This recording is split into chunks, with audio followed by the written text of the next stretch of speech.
Out rocking with the hottest boxing podcast in the land with your host, Coach Malachi Williams. True.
Yeah. What's going on, family? It's the boy Coach Malachi in the building, and we are back. Yes, sir, man. Y'all know what it is, man. My main man. Let me make sure y'all can hear me. Yeah, I gotta make sure. Just gotta make sure. You see what I'm saying? Tim Bradley, you know what I mean. He letting it be known what time it TI is. Something that we have been discussing over here for a minute. We have been discussing. Hey, look, man. We see what's going on. What's been put out there in the Twitterverse, Twitter and shit. You see what I'm saying? Everybody tweeting and all that shit there. Shout out to the person who said he wanted to buy the NWA hat. I just saw the email. I haven't opened it yet, but I'm gonna get back at you. Yeah, I gotta put my merch up. Everybody been asking me to put my merch up. I got a lot of merch. I just gotta set it. I mean, I should have it up by this weekend. I had a merch store up by this weekend, and you guys can be able to buy whatever merch you want. You can get the School Days hat, the NWA, whatever, the Martin shirt. You know what I mean? Just whatever. You get what I'm saying? We got it. You know what I mean? You know, if you want it, we got it. If we ain't got it, we can go get it. Hey, shout out to Chris. If you want it, we got it. If we ain't got it, we can go get it. You see what I'm saying? Just please believe that. Birds, pizzazz, whatever. Shout out to the feds. I'm just joking. I'm just bullshit.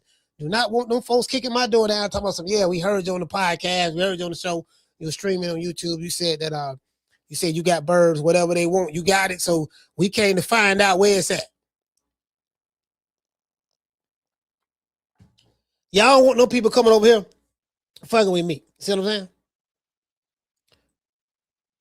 Shout out to Dr. Boxing. Dr. Boxing, what's going on? Yeah, I don't want no people come over here fucking with me. See what I'm saying? I don't want no smoke. I ain't one of these, you know what I mean? I ain't one of these tough ass street dudes. I ain't no super thug, none of that. Yeah, I don't want no problems. I'm good. I let them tough niggas have that. I'm not one of the tough niggas. I'm not. You know what I mean? Shout out to AB. AB, what's going on, fam? What's happening, AB? Yeah, man. So listen, check it out, though. Let's get into it. So I was listening to this video that Tim Bradley dropped. Now, we've been talking about this over here. Like, yeah, man, I like shit. You know what I mean? Like if Devin Haney dropped that belt, you know, because they chasing the money. And I think it's obvious they chasing the money. They'll probably fight King Kong for the money. You know what I mean? So I do get that. I say, so they don't really care nothing about the belt like that. If they can, you know what I mean? But I'm like, man, you can't. And I said this, if you look at my video that I dropped, it did very well. I did a video on this subject matter. I say, man, why Devin Haney should, the truth on why Devin Haney should keep the belt. Tell you why. Just fight Keyshawn. And if you're very confident you can beat him, you know what I mean? Just beat him. You know what I mean? And you still keep your belt. You know, some money better than no money. You know what I mean? And I know that they are looking for 4 and 5 times more than what the going rate is. And they have been able to do that successfully with Turki Al-Sheikh. And I know a lot of boxers want Turki Al-Sheikh to be the norm. However, some boxers don't even like that. Like some boxers, they don't want to side with him because they're like, yeah, man, he gonna make us fight some tough fights.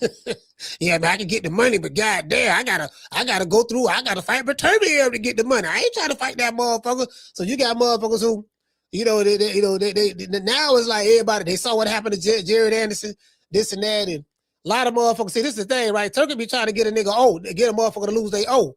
And over here in America, they work hard to get the O, fighting cherries and bums. But this bum is taking the easy matches, fighting other bums. Niggas been fighting bums. Niggas been fighting, you know what I mean? So it's like, okay, cool. I'm trying to dog. You know what I'm saying? I wanna take the money, but shit, man, that motherfucking man, shit, I got to weigh the options. Is there a way I can get that money and fight Pochop Willie? Now I fight Pochop for the 15, but why I gotta fight him for the? You see what I'm saying? So I'm saying the Haneys, they can't go off for, okay, you want to fight Shakur because they're offering y'all a big bag. Now Shakur's in the driver's seat. Shakur don't hold that. He don't back totally away from the scene. He back all the way back. But they got you in the figure 4 leg lock. You caught between a rock and a hard place right now. But this is a good thing though. This is a good rock and a good hard place to be caught in between. Rock number 1 is Keyshawn Davis. Keyshawn Davis is a tough fight for less money than what you want to be paid. I gotta fight a tougher fight, and I'm gonna make less money than what the Saudis paid me. Yes. True. Yes, that's exactly what it is. So I get it. You weighing your options. And I keep saying that the Saudi money is the anomaly. It's not the norm. They here for a good time, not a long time. You see what's going on right now with Zuffa Boxing. You see everybody, the sanctioning bodies, the promoters have all come together. And they said, we finna make things very difficult for them because Zuffa ain't got no fighters.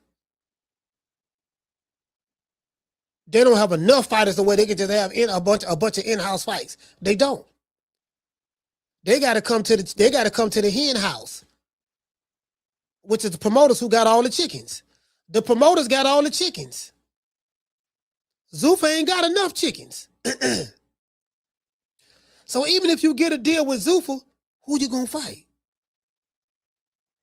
So this is why Dana White said that we want to work with up-and-coming fighters and fighters who may have a O or 2-0, have a loss or 2 losses, and because promotional companies do discard a fight. They if a fighter lose 1 or 2 fights, they'll get rid of them quick. So there's a bunch of fighters who have been pro box level fighters that Zuffa is looking to build up around, which that's a smart move. Because the fighters who have been spoiled already, or the fighters who with the major promoters, they're comfortable in that system. They're comfortable in that system because they're going to get fight dates, unless you're with the PBC. PBC, them motherfuckers hardly fight. You get what I'm saying?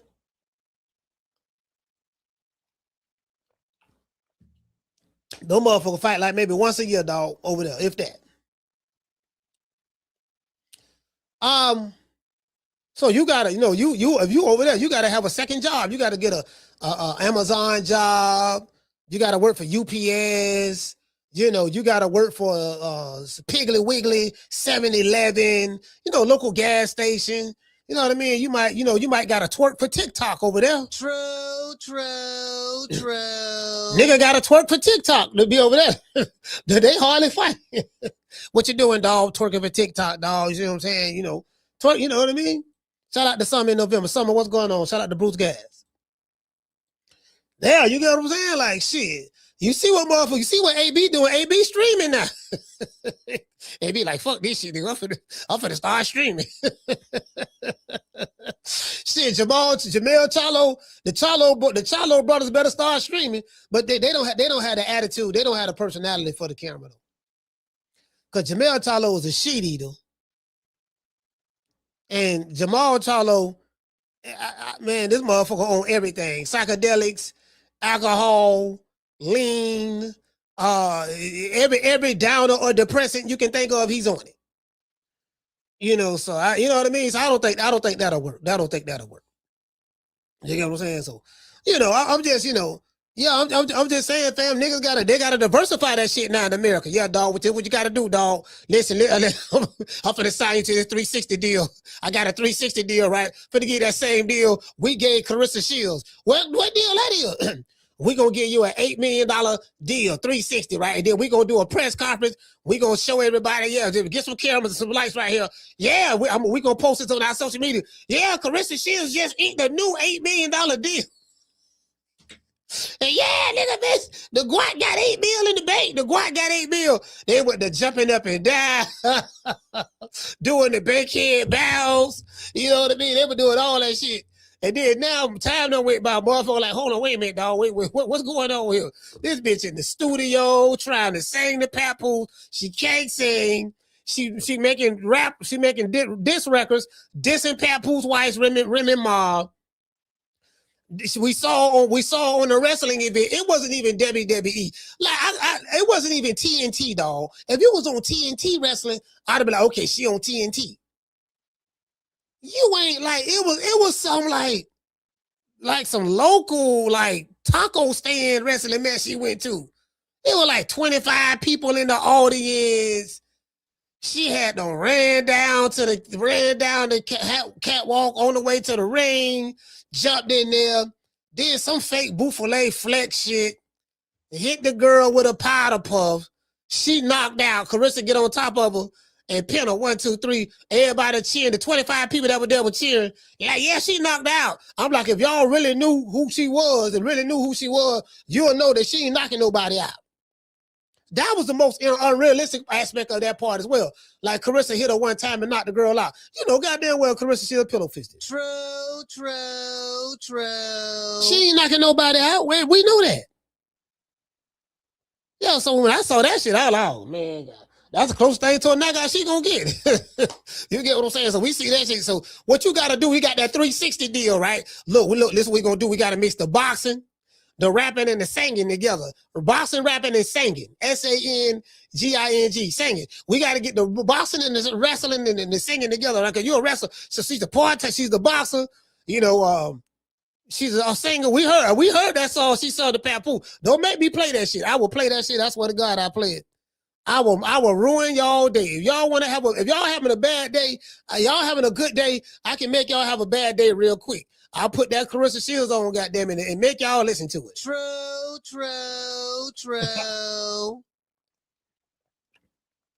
Motherfucker sounded like a cat choking on a fur ball.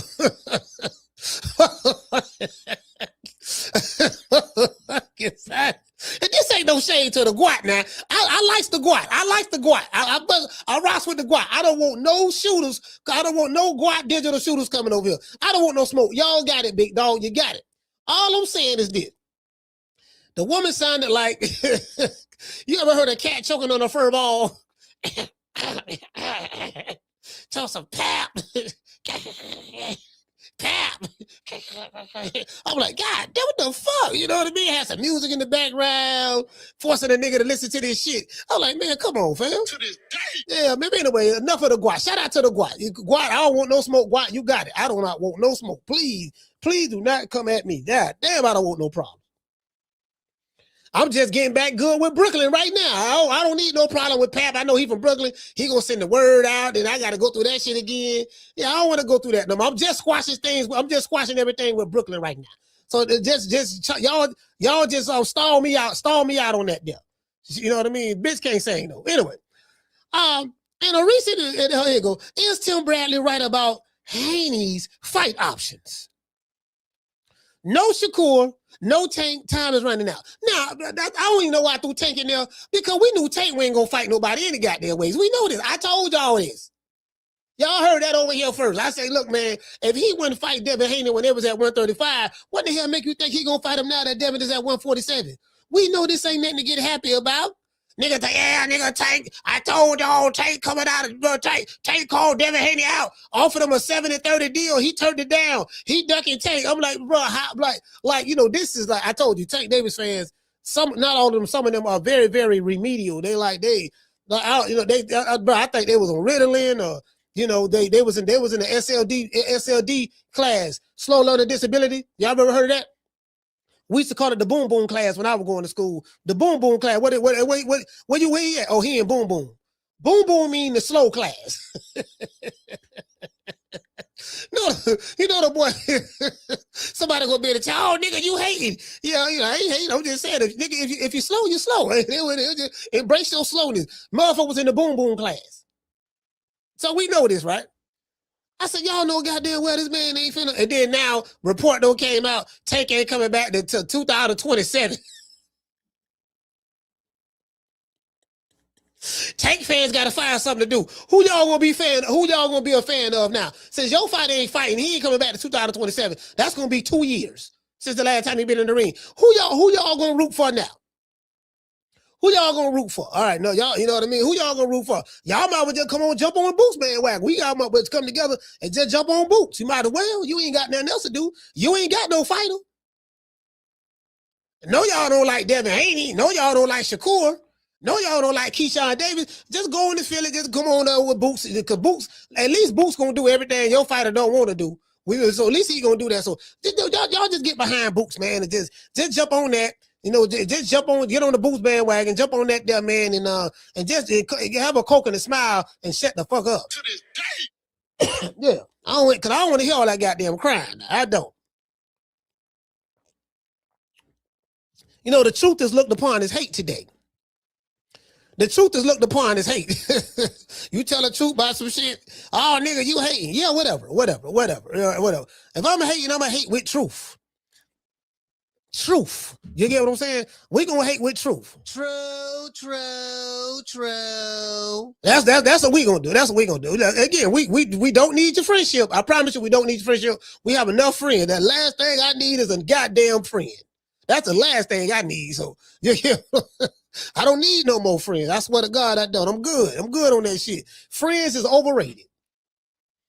In a recent video from Tim Bradley, Tim let it be known why the Haneys don't want to fight Keyshawn Davis. What? Okay. Tim explained from his expertise what's going on behind the scenes with Devin Haney's upcoming fight negotiations with Keyshawn Davis. Devin Haney has been rumored to fight Shakur Stevenson on Zuffa Boxing's platform, but that appears to be on hold. The plan appeared to be for the Devin Haney fight, for Devin to fight Shakur over there, right? We heard about that. Yeah, dog. Devin Haney, Shakur Stevenson. They have an ironclad deal. That's what Sean Zytel said. They have an ironclad deal set in stone already, and they signed the Zuffa.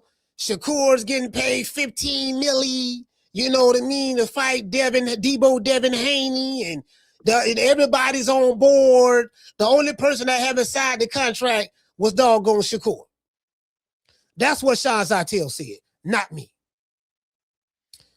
Mike Coppinger said that as well, 3 weeks prior to Sean Zytel. Mike Coppinger said it. Everybody said Mike Coppinger was lying.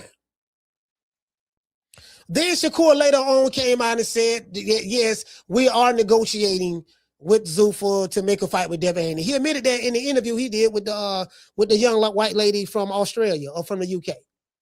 He admitted it in the interview. But then he said, well, you know, I'm little, leave me alone. Y'all just keep calling my name. And, you know, I don't see that this is the thing, right?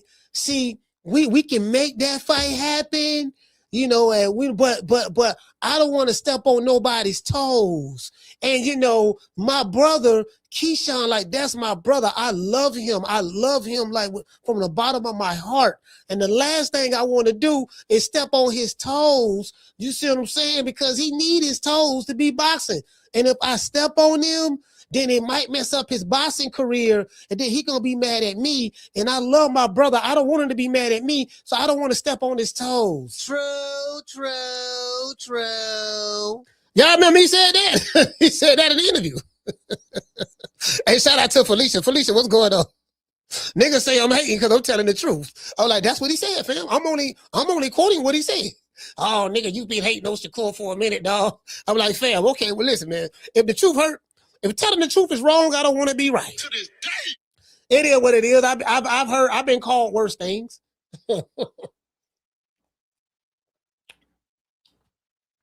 I've been called worse things.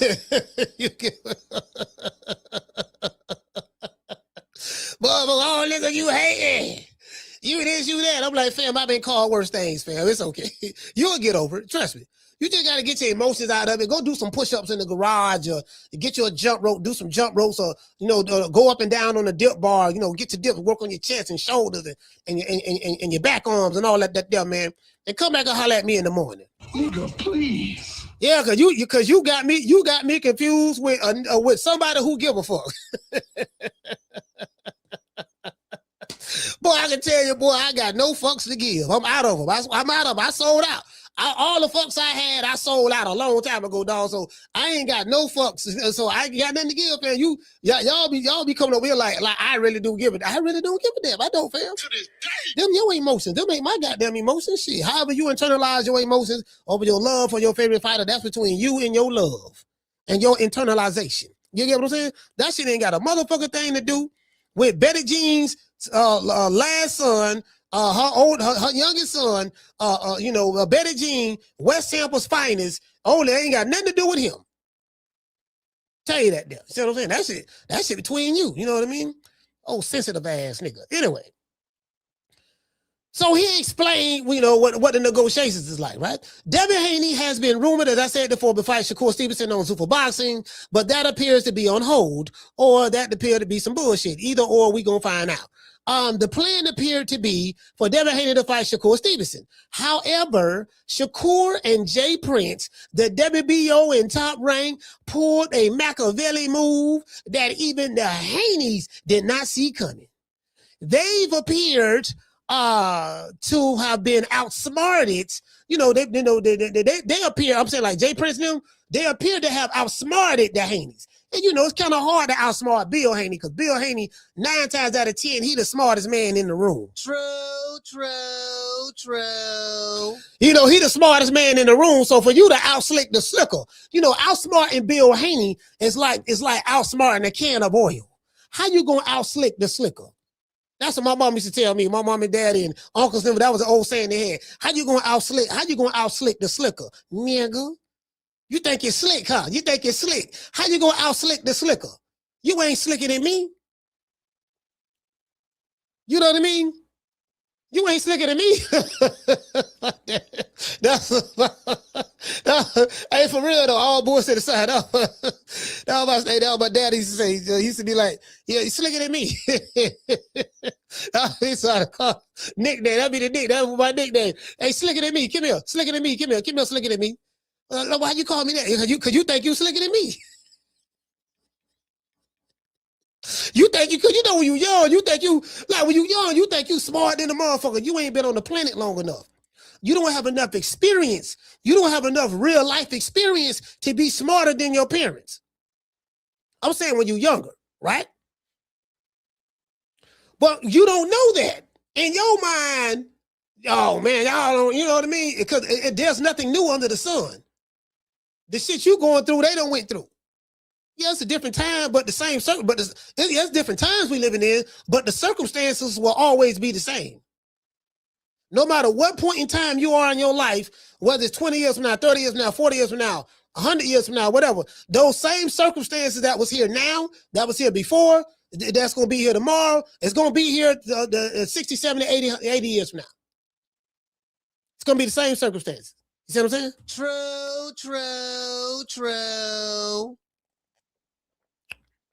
Yeah, man, nigga think he's slicker than me, fam. I be sitting back with my arms crossed like this here. Looking like this here, cause I see the game, I see what's going on. I said, this motherfucker here showing up that Key Slick. He talking that flam. He really think I don't see this shit. He said he really think I don't see this shit, fam.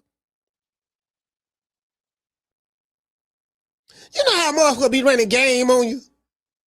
You see the game, but he's so caught up in the game that he's running that he don't even recognize that you peep his game.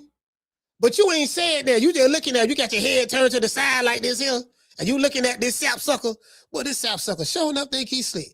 Well, this nigga, he thinking, because you ain't saying nothing. You just observing. You analyzing them. You get what I'm saying? Looking at body language, looking at, how he pronounce certain words. You're like, yeah, this motherfucker, boy, he showing up trying to, slick ass nigga. To this day. My daddy said, you ain't slick, you have slick. Because a slick nigga don't get caught.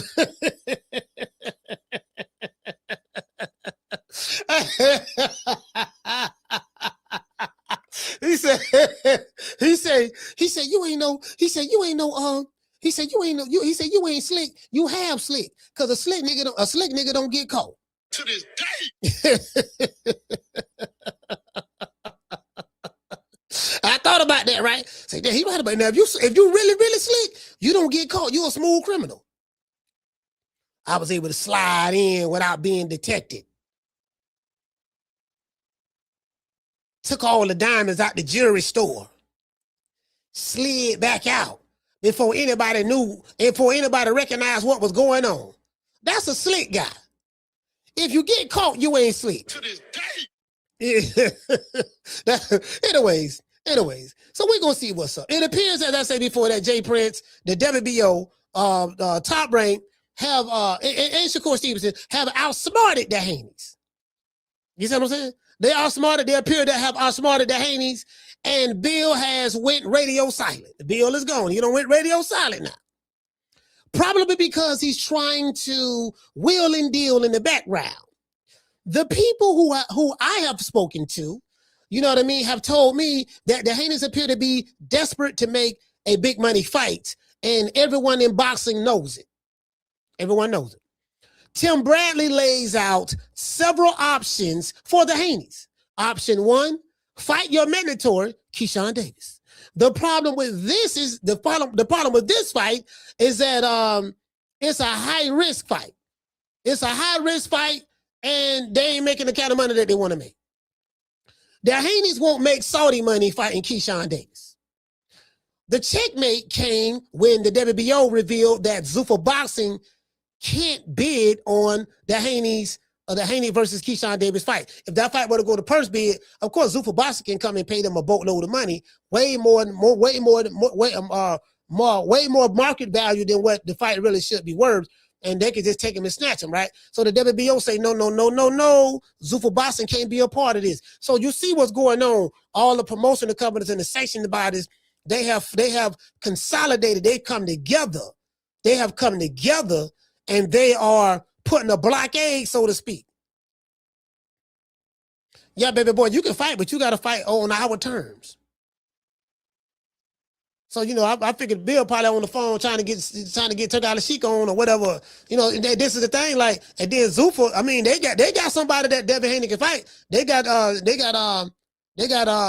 Richardson over there. He can fight Richardson. You got Richardson over there. You got who else you got? Jaleel Hackett, a middleweight, I think. I was gonna say he got Jaleel Hackett over there, but I think he's a middleweight. Hey man, you get what I'm saying? Like shit, all the promoters, they got all your fighters. So, you know, it's like, you know, now Shakur Stevenson is a free agent and Devin Haney is a free agent. And last I checked, I think the Haney's got 2 weeks. They have 2 weeks to make a deal with Keyshawn Davis. If they drop that belt, they're gonna be looked upon as a duck, just like Tank looked upon as a duck. Tank dropped this belt, didn't want to fight Kid Austin. And if Devin Haney do that, he gonna look like a duck, ain't want to fight Keyshawn Davis. That's what it's gonna look like. If you care about the optics, If you don't care about the optics, okay, what's the backup plan? You got Ryan Garcia in the cut. Ryan Garcia ain't doing nothing. Ryan Garcia ain't doing nothing. What he doing? Now, as I said before, the WBO revealed that Zuffa Boxing cannot bid on the Haney's purse bid. If the Haneys can't get the Saudis, meaning Zuffa Boxing, to finance this fight, Devin will have to fight for the going rate of $3 to $3.5 million. Maybe 4. I don't know, maybe 4. No, Boots get like $3 million, 3.5.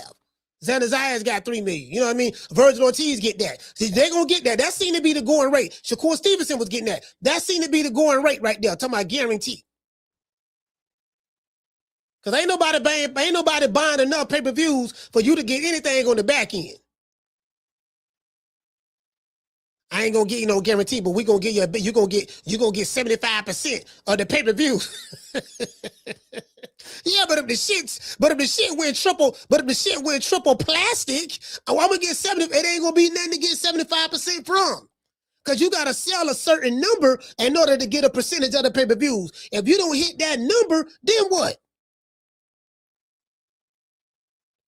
Yeah, man. So ain't nobody with them back end promotion contracts. That shit work for the PBC niggas because they don't like getting paid anyways. They don't like getting paid anyways. You know what I mean? That shit work for the PBC niggas. You know how Al do it, give a nigga an allowance every week. Here you go, baby boy. I gave you an allowance, dog. See what I'm saying? Go ball out with that deal. The rest of your money, I got that in my bank account. I got it invested in some junk bonds, and I'm going to flip it for you. I'm going to flip it about 2-3 times, and then what I'm going to do, after I flip it a couple of times, then I'm going to put it back. See what I'm saying? And then I'm going to keep giving you an allowance on the money, on your money. True. Man, give me all my money up front. I ain't fuck all that up. I fuck it up. Give me all my money. I don't want no nigga giving me no motherfucking allowance on my money. See what I'm saying? Shout out to Damien. Damien, what's going on, fam? What to say, fam? He said because you don't understand the business of boxing. Yeah, Damien, you're right. You're right. If they drop the belt, truth be told, there's nothing in my mind that's telling me that Tank Davis is scared of Kid Austin. Boxing fans online use that as talking those talking points, and I don't think ain't nothing that tell me that Haney is scared of Keyshawn Davis. I mean, Keyshawn Davis ain't no killer. You know what I mean? Really, really good fighter though, but he ain't no killer. He don't have that Jerron Boost in his mystique. Like Boost got that mystique now. He got that glow now. Boost got that glow. He like, nigga, you see Boost? You saw what he doing? Like, you see what I'm saying? So, if the machine can get behind Boost and promote him and make him seem like he is the machine, meaning the business of boxing, if they can get behind him and promote him, like, and make it look like he is this Super Saiyan, like, this guy he's Goku, he's Ultra Ego and Ultra Instinct, Goku and Vegeta merged in the way, you know how they do the fusion technique? Just imagine Ultra Ego Vegeta and Ultra Instinct Goku do the fusion technique. They come together to become one fighter. So they gotta, you know what I mean? They gotta do that. Then they gotta compare him to the greats. He's better than Sugar Ray. He's better than Hagler. He's better than the Hearns. He's better than Ali. He's better than all the Sugars. Like, this guy we've never seen anything like, cause when you hear Eddie Hearn talk, that's how Eddie Hearn talk when he talk about Boots. He said, I've never seen anything like this. Like, this guy is just, he's amazing. Like, this is just phenomenal. Like, just this, he's better than Crawford. And he always bring Crawford up. He's better than Crawford. And I'm like, why y'all keep bringing Crawford? You don't bring up no other fighter, but that's the guy who they comparing him to. If the nigga you compared him to was trash and ain't did nothing, why you keep comparing this great fighter to a trash fighter who ain't did nothing? You know what I mean? So, yes, this is, he's better than, I don't understand. I never seen anything like this. Like, did you see the Xander Zayas fight? Yeah, I saw it. There was this one part in the ring, in the round that Xander threw a punch at Boots, and he was like inches away from punching him in the face, and then Boots like teleported. What? Yeah, he teleported. He like disappeared, and Xander didn't know where he was at. No one knew where he was at. And then he reappeared behind Xander, and he tapped him on the shoulder. And Xander turned around, and he hit him out of nowhere. Like I've never seen anything like that. True. Man, I'm like, If I'm Eddie Hearn, I stay doing that. That's what I stay doing. If I'm Eddie Hearn, I stay doing that shit. I stay down like that. That right there, because you gotta put the yeast on it. You gotta yeast it out. Like one thing about me now, I'm good at putting some yeast on some shit. Oh yeah. I put them jumper cables. I put them jumper cables on you. I put them jumper cables on your favorite fighter. Oh, I put them jumper cables on them. Sure enough, will. When I get through with them, the motherfucker be Superman. To this day. When I finish with them. Anyways. That's what Boots Ennis, Shakur Stevenson, and Virgil Ortiz are currently making. Basically on what's being reported, right? And this is why the Xander Zayas and Boots Ennis fight was so easy to make. Xander didn't ask for a whole lot of crazy money. Boots didn't. They like, look, man, what's the going rate? Okay, he getting 3. Let me get 3. This is my highest payday. We'll just leave it like that. And if there's anything on the back end, cool. If not, cool. But let's make that's why that fight got made like that. No arguing, no bickering on the money. It was none of that. You get what I'm saying? You know, because they wasn't asking for $15-20 million. Yeah, dog, I'll fight him, but I need 20 million. Dog, pay me what I'm worth. Pay me what I'm worth. I'm like, pay you what you're worth. Okay. How you justify that number? Okay, what are you selling? What are you selling right now on your own? How do you justify that number? I'm putting my life on the line. Yeah, nigga, you voluntarily doing that. The motherfucker who building the skyscraper, the construction worker, he putting his life on the line too. But he ain't asking for $15 million. He ain't asking for $20-30 million. Shit, nigga, nigga, you chose to do that. Nobody asked you to do that. Yeah, that don't mean goddamn it that. Shit, okay, everybody who get in the ring put their life on the line. What, they supposed to get $15 million too? Yeah, shit. Goddamn. What the dude name? What the electrician that Shakur Stevenson for? What the electrician name was? I forgot the electrician name. Josh Pally. He put his life on the line. He's supposed to get paid 15? Shit. Oh. Boy, I wish a nigga would. I wish a nigga would, bro. Now, I'm not the one, fam. I'm not the one. You ain't gonna win this argument with me. Not with me. The GED too strong. This GED I got too strong. I got a strong GED. This GED is lethal. Y'all get the likes up, man. Y'all get the likes up for the old boy. You get what I'm saying? Now, Devin Haney is looking for Saudi money. We know that, right? Everybody know that, right? And this is how J Prince was able to outsmart his good buddy as he called Bill Haney. They call each other buddies and brothers and all that stuff there. Top Rank, Keyshawn Davis, Shakur Stevenson, and the WBO and J Prince are rubbing their hands like the Birdman. Let's hear what Tim Bradley has to say about this situation. In other news, there's other news. Somebody has sent me this video. In other news, superstar trainer, got that for Blue Blood. Superstar trainer Derrick James has a podcast called In the Ring with Derrick James. But I was shocked. I didn't know he had a podcast. You talking about, you know, I don't clown Derrick James in the past. I like Derrick James. I don't clown him a little bit in the past. I call him Mushmouth. I call him Mushmouth. Mushmouth Derrick James, because I don't understand what the fuck he be saying. You ask him a question? Yeah, man, yeah, man, you know what? We won't tell Crew. And she went, woo, ugly and good. And I'm like, I don't understand what the fuck he be saying, bro. I swear to God, I don't. True. So I used to call him Mushmouth, Mush. You see what I'm saying? But you know, I'm gonna put some respect on his name, though. I'm gonna respect it. I ain't gonna. You get what I'm saying? I'm gonna respect it. I ain't gonna. You see what I'm saying? I ain't gonna trip like that. I'm just saying to me. Though, I thought it was Mush. That's wrong, mister. That's wrong. He did nothing to you. You know, I have had a hard time understanding what the fuck he was saying for years. You get what I'm saying? So we'll see what's up. So Derrick James got a podcast. Okay, you know what I mean? And it's called In the Ring with Derrick James. Derrick talks about how he felt when supporters and critics turned on him when Errol Spence got his ass whipped by Terrence Crawford. Y'all turned on Derrick James. I remember Derrick James was trainer of the year. Boy, the entire state of Texas was behind Derrick James. Nigga, Dallas was proud. Yellow Beezy was making good music. Errol was in the club turning the bottles up. Mo 3 was still alive at the time. Then he ended up getting smoked. A whole lot was going on. And then, and then you get what I'm saying? We celebrate like in 1999, right? Then there was a dark cloud that came upon, July 29th. There was a dark cloud that came from outer space, in a galaxy called Omaha. And there was this villain by the name of Black Freezer, and Black Freezer, everywhere he go, he freezes his opponents. You get what I'm saying? And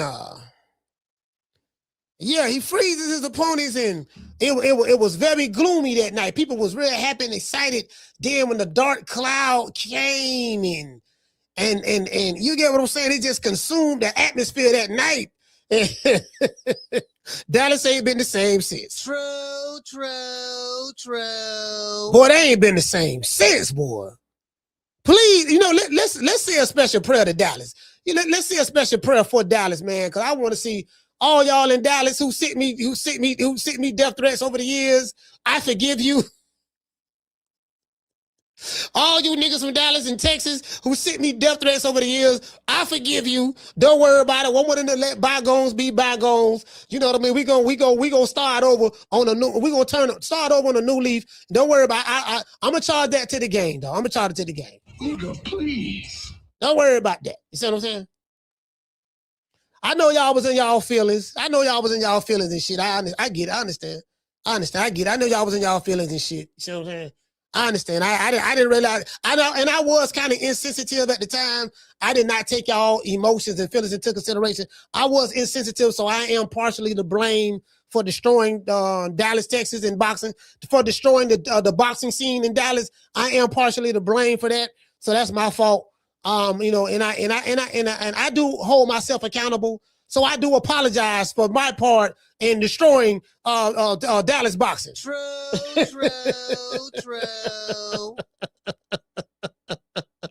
Dude say, Coach, where you get the Piggly Wiggly hat? I make them myself. I get it from right here. Right here. This where I get it from, right here. All the hats, $50. That includes shipping. That includes shipping and handling. That includes the shipping and handling. All the hats, $50.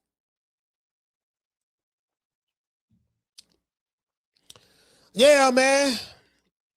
Yeah, I received plenty gun emojis. I received plenty gun emojis and death threats around that time. Niggas were telling me what cities I better go to, what cities I better not go to, who I better check in with. I guess what? I done been to every city. I ain't check in with nobody. Yeah, dog. Who was coming in, dog? If you want to check in right quick. I went to Houston. I ain't had to check in with J Prince. I didn't. I can't speak for nobody else. I'm just saying I didn't have to check in with J Prince. See what I'm saying? So, I didn't. I don't know about y'all. Maybe if some of y'all went to Houston as of late, and y'all might have had to check in the mob ties. But I didn't have to check in the mob ties. I'm just saying me. Houston fuck with me. I like the people I met in Houston. They fuck with me. So you know what I mean. I ain't had to check in with nobody. I went to Dallas. I ain't had to check in nobody. You see what I'm saying? I'm just saying. I ain't been to Chicago in a minute, but I plan on going.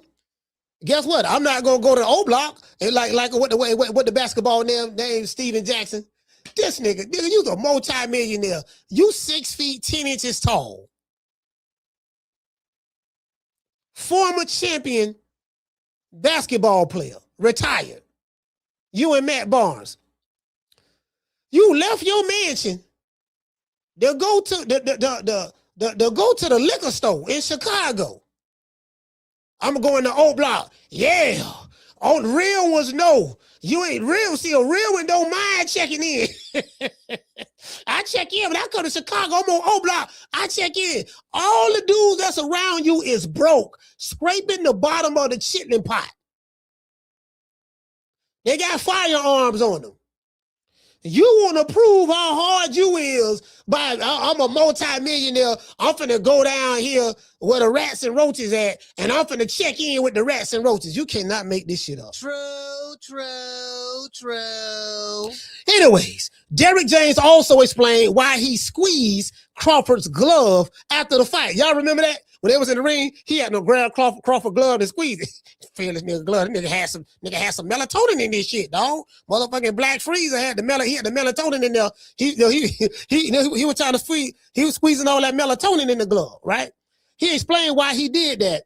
And when they was inside of the ring, DJ also spoke about how him and Crawford had a conversation when he was in Omaha. I had no idea. Derrick James said after the fight, he went to Omaha.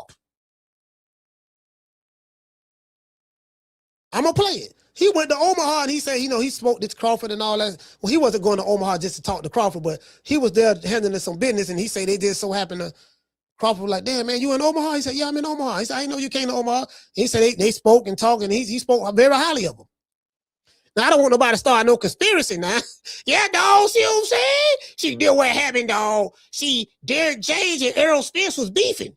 And so Derrick James, he did the trick. He double-crossed Errol. So he had them connected with Crawford and Bomac and them, and he told them all the secrets, all the things they were working on. That's why Crawford knew every move that Spence was going. But I'm telling you, bro, these dudes is slow. Do not underestimate the power of the mentally retarded. True. Do not underestimate the power of the slow, of the mentally slow on boxing. These dudes, I'm trying to tell you, boy, I'm telling you. When I play it, they're going to be like, oh, dog, there you go. I can hear Fagnon now. Oh, yeah, this Fagnon. And we got something very interesting. My spidey senses tell me, and my titties are juggling. I got to see in a half cup. Between the C and the D, you know what I mean? Not me, but Fagnon. Yeah, they're telling me that something very suspicious is going on. Derrick James meets Terrence Crawford after the Errol Spence fight. What would Derrick James, a guy who, why would he meet? Oh, man. True. I know these dudes. Somebody in the chat. What he say? He say crab in the bucket. He say crab in the bucket, coach. Working with Errol Spence. He say crab. That was Deontay Wilder. That was Deontay Wilder said about Mark Brady. He say at the end, it took a disloyal trainer and a crab in the bucket referee to stop me. And even then, you couldn't stop me, thief. You stole from me and my peoples for years. You see what I'm saying? Took a crab in the bucket referee. Nigga don't take no accountability for nothing, fam. Crab in the bucket, huh?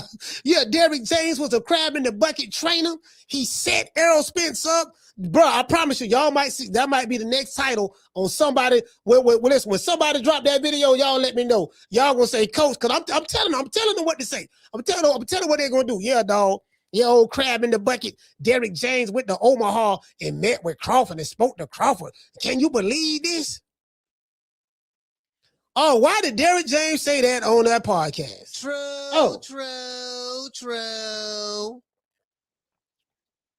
Man, it's a wrap. It's a wrap. Now it's a wrap. I'm gonna play it. I have everything timestamped. DJ spoke about how him and Crawford had a conversation when he went to Omaha. Derrick says that Terrence Crawford is a good guy and that he has no malice towards him. He said, and guess what? And this is what I'm saying. I didn't know that DJ had visited Omaha and spoke to Crawford, right? That never made it to the media. You know what I mean? Let's listen to what Derrick James had to say in this interview, right? Today's show was sponsored by Foster's Barbershop. If you're in the city of Tampa, download the app Booksy.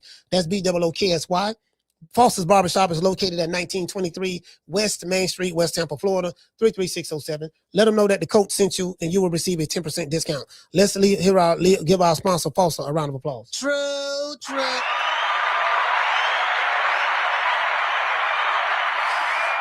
Man, I'm talking about, man, these dudes. Aha! I knowed it, dog. I knowed it was something. Everybody knew it was something wrong with him. We knew he didn't look the same. We knowed it was something. It was Derrick James all along, dog. Remember he was looking sleepy? Derrick James. Dog, he probably had something in the water bottle. He spiked the water bottle. Man, and then he gonna meet with Crawford after the fight in Omaha, dog. Come on, man. You ain't never met with this man ever throughout his boxing career. And then after this fight, you gonna meet with him in Omaha. Come on, man. To this day. Oh, you know, but you already know, dog. You already know. But I know these dudes like the back of my hand. Shout out to Dulo. Dulo, what's going on? I know these dudes like the back of my hand, fam. I'm telling you, bro, I've dealt with these dudes since I've been on YouTube. They are a special group of people. They very special. You know what I mean? I mean special. I'm talking about eating crayons and, you know, I heard a dude on the Boxing Voice say, yeah, y'all been clowning. Rolling Romero say he eating crayons, and everybody who watched my show, y'all know I'm the one that said that. I'm the one. I'm the originator. I call Rolling Romero, motherfucker driving food guy, this motherfucker eating crayons. Man. Rolly, how you doing, Rolly? Hey, yes, Rolly, look, I tell you what, Rolly, I tunked the floor in an aisle, and we're so proud of you, buddy. You did so good in the ring the other night. Thank you. And okay, listen, Rolly, I tell you what, I bought you something. Look at this card. What is that? That's my favorite color, orange. Yes, what kind of car that is? Have you ever heard of a Bugatti? Is that a Bugatti? No. That is a Bugatti. You're the only one who have it. They're my only one. Yes, and it's orange, my favorite color. And guess what, Rolly? What's that? I got a coloring book and you're cutting a box of Crayola crayons. You got me some crayons. Like, yeah. True. They come over here ear hustling. They come over here ear hustle. Then they go take it back. They go take it back to where they come from. They come over here ear hustle and all that. I know how it is. I ain't mad at them. You get what I'm saying? You know, I ain't mad at them. Come over here, ear hustle a little bit. Hustling of the ears. You get what I'm saying? It is what it is, fam. Y'all know what time it is, man. Shout out to all them YNs out there. If you about that life, you gangster, you on some real street shit, I got something for you, baby. Sitting in any kind of jail right now for child support, driving on a suspended license, or a missed court date? Don't even trip. I made one phone call to IT bail bonds, and they had me out the same day. No judgment, no games, just real people who move fast. If you or a loved one is locked up in the city of Tampa, call IT bail bonds at 813-231-2663. IT bail bonds is located at 6201 East Hillsborough Avenue, Tampa, Florida, 33610. IT bail bonds. When freedom is on the line, call IT. Hold on, what the brother say? Shout out to OBW Stretch. Hey, okay. We're dropping down quarter of a bam, dub on your boy. Hey, Leroy. Super chat received. Playtime's over, boy. He say Crawford sacrificed Arrow for that Top Rank commentary deal. We all know the truth. The only problem with that is he doesn't have a deal with Top Rank. I don't think that's a Top Rank commentary deal. That's TNT and that's TNT.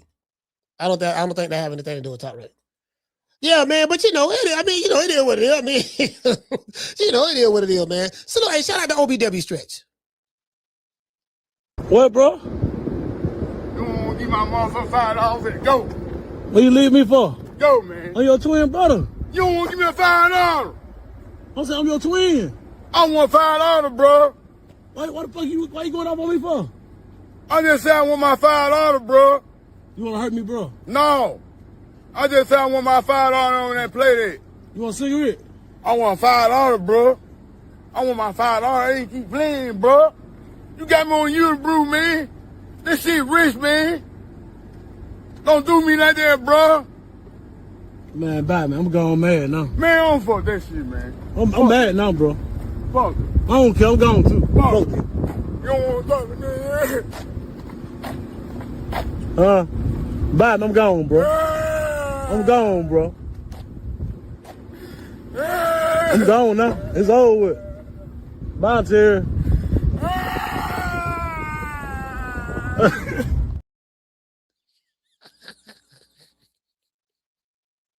Boy, I'm gonna cry about them $5, boy. Nigga gonna cry. Nigga gonna cry about them $5. Shout out to Felicia, St. Louis, stand up. Nigga gonna cry about them $5, boy. Them my last $5, fam? You gonna take my last $5, dog? Hey, y'all gotta break bread today. Y'all gotta break bread. Y'all gotta break bread. Talk to him, Dr. Umar. Donations. Donations. Donations. Donations. Donations. Donations. Gifts. Gifts. Gifts. More gifts. More gifts. I know the gas high. I know inflation don't went up, food don't went high, but that ain't no excuse. Shout out to Eric Grimey. Eric, you delinquent? You delinquent? You ain't donated in a minute, boy. I got you on the list. Hey, check this out. Y'all know how Bill say him and Devin got a list. Yeah, see, me and Dev got a list. See, we got a list of fighters who we want to fight. I got a list of people who ain't donated in a minute. I got a whole list. Eric, you number one on that bitch.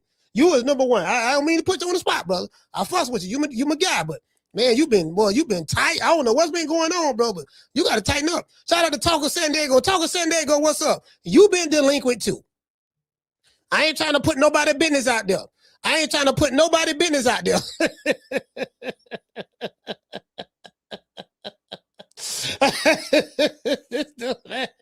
Hey, this nigga, it's somebody in the chat complaining. The nigga who complaining, guess what? You delinquent too. Don't delete it. Hey, don't delete his message. Don't delete him. Hey, let him hang around. Let him hang around. He gotta break bread. Yeah, he gotta break bread. Some nigga in the chat mad in the motherfucker. He say he mad at the motherfucker. He called me. I think he called me a cuss word or some shit. Yeah, all right, okay, yeah. Just cuss me out and drop them $5. That's what you need to do. Matter of fact, the nigga who mad in the chat, you gotta donate 10. True. Yeah, you gotta donate 10. True. Yeah, you gotta donate 10, dog. You can't be coming over here. You can't be coming over here, dog, like that. You know what I mean? We don't even know you, dog. We don't know you. Like, where you from, fam? Where you from? We don't even know you. Yeah, you ain't part of the TMP family. Like, where you from, fam? We don't know. Do anybody know that dude in the chat? What his name is? What the nigga name is? What his name is? Put him on the spot. What your name is? Dan Smallman. Dan Smallman. You probably a bot. Let me look at your account. Let me pull this guy account up. Oh, this a bot account. Yeah, this a bot. Yeah, this a bot. Yeah, this a bot. Yeah, it ain't nothing. Yeah, this a bot. That's all that was. Yeah, Green Eyes P. Yeah, Green Eyes P. Yeah, you can block him. That's a bot. That ain't no real person. That's a bot right there. Anyway, yeah, man, it is what it is. Let's hear Tim Brad. Let's hear Tim Brad. Hey, this shit funny. Tim, boy, there go goddamn Tim. Here go Tim Bradley. Let's see what Tim talking about. Oh, Tim Desert Storm Bradley, you already know the damn rest. Yeah, I'm full of energy. You see where I'm at? Yeah, I'm out here getting it. Yeah, y'all see me trimming up now. Shit, next to Sean Porter, I told Sean, I said, shit, Sean. Shit, you lose a little bit of weight. We might can get in there and do a little something, Sean. Shit, you never know. Might get that itch. Anyways, yeah, let's talk about Bill. Oh, Bill, Mr. Haney. He older than me, so you gotta respect. Mr. Haney, how you doing, sir? Yeah, man, I see you, man. Damn, you in a predicament, man. Ooh, you running out of time too, player. I see you where you're playing your cards, man. Yeah, you trying to make something happen.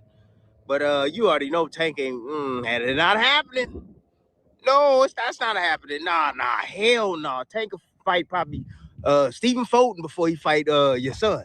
Yeah, he gonna fight Stephen Fulton probably before he fight your son. Yeah, they gonna go down the PBC list and say, oh, that's a good one there. Yeah, we can make that happen. Anytime Tank step foot in the ring, he sells out arenas. We gonna put him against Fulton. Yep, we gonna see what he can do against Fulton. Yeah, I know folk got a little dance partner coming up, but they put him in there with somebody that he's supposed to win. So then early next year sometime, yeah, something like that. But you are in a bad spot. Shit, first it was who? You supposed to be Rolly. You supposed to be fighting Rolly. Shit, Teofimo got your opponent now. Teofimo must have took the damn deal. They say Teofimo. No, they say Teofimo must have took the deal. Now, for all y'all don't know, the deal, this what the deal was. According to what Rolly Romero and Bill Haney put out there, right? You heard that Rolly Romero and Tank, Rolly Romero and Devin was supposed to be fighting each other, negotiating the deal. That was early in the year, right? They were talking to Al Haney. Bill came on the show. He said everything good. The deal looked good. He said everything good. The deal looked good. So we thought we were going to get Devin Haney versus crayon eating Rolly Romero. Shout out to Rolly. Next thing you know, Devin Haney say the deal is off. He's not accepting the deal. Come to find out, the deal was for 50. It was a 50-50 split, but there was no guarantee money. All back in. Well, look here, baby boy. Y'all gonna split 50-50. 50-50 or what number? Well, that's the only thing now. Well, how we do it over here at the PBC, we don't get nobody no money now. What we do, we give them 50% of the pay-per-view now. And you know what I mean? We gonna put it on pay-per-view. They gonna get all of that. Whatever they gonna get that. You see what I'm saying? Now, we don't give them no money. So in essence, you fighting for free. Because if the numbers don't do what it's supposed to do, you probably don't get a goddamn thing. And you're dealing with Al Haney. Now, you know don't nobody know where Al at. And then right after that, Tank, you know, Devin Haney and Shakur was having a tweet out. They was having a tweet out on Twitter. You know what I mean? It was a lot of digital bullets shooting. Devin was busting at Shakur. Shakur was busting at Devin. Then Bill started busting at Shakur. Then Shakur started busting at Devin and Bill. And, they were just having a digital shootout. And then Tank came out of nowhere under a burner account named G Money. Said, I got to tell y'all about what's going on, all the gossip and stuff that's going on social media. So Tank came out of nowhere on a burner account named G Money. G Money said that he wanted to fight Devin Haney. So everybody got excited, yada, yada, yada, yada. Then Bill went to talking, G Money came out of nowhere. And I'm talking to Al right now. He talking to Al. I didn't get excited. Y'all remember what I said. I say, man, if Tank didn't want to fight Devin Haney at 135, you know damn well he ain't going to fight him at 147. No catch weight, nowhere over there. So, no, I ain't got excited about that shit. That turned out to be a nothing burger. Now they saying Tank ain't coming back to 2027. Me personally, I don't give a damn. I don't miss him in the goddamn ways. I ain't a fan. You know what I mean? So that's his fans I'm telling Tank fans, y'all need to go jump on Boots bandwagon right now. Y'all might as well, because at least Boots gonna fight. You ain't got Boots gonna fight. Tank, it's hard being a Tank fan. I know. It's hard. He's not fighting. It's hard being a fan. He's not fighting. I mean, he whooping bitches in the street, but outside of that, you get what I'm saying? He undefeated in that. Anyway, and I meant every word I just said. True. Some of these short niggas do have a Napoleon complex. Anyway, so I knew what not gonna happen in that. And so now J Prince them circuit the wagon. See, J Prince, Top Rank, the WBO are all working in consolidarity.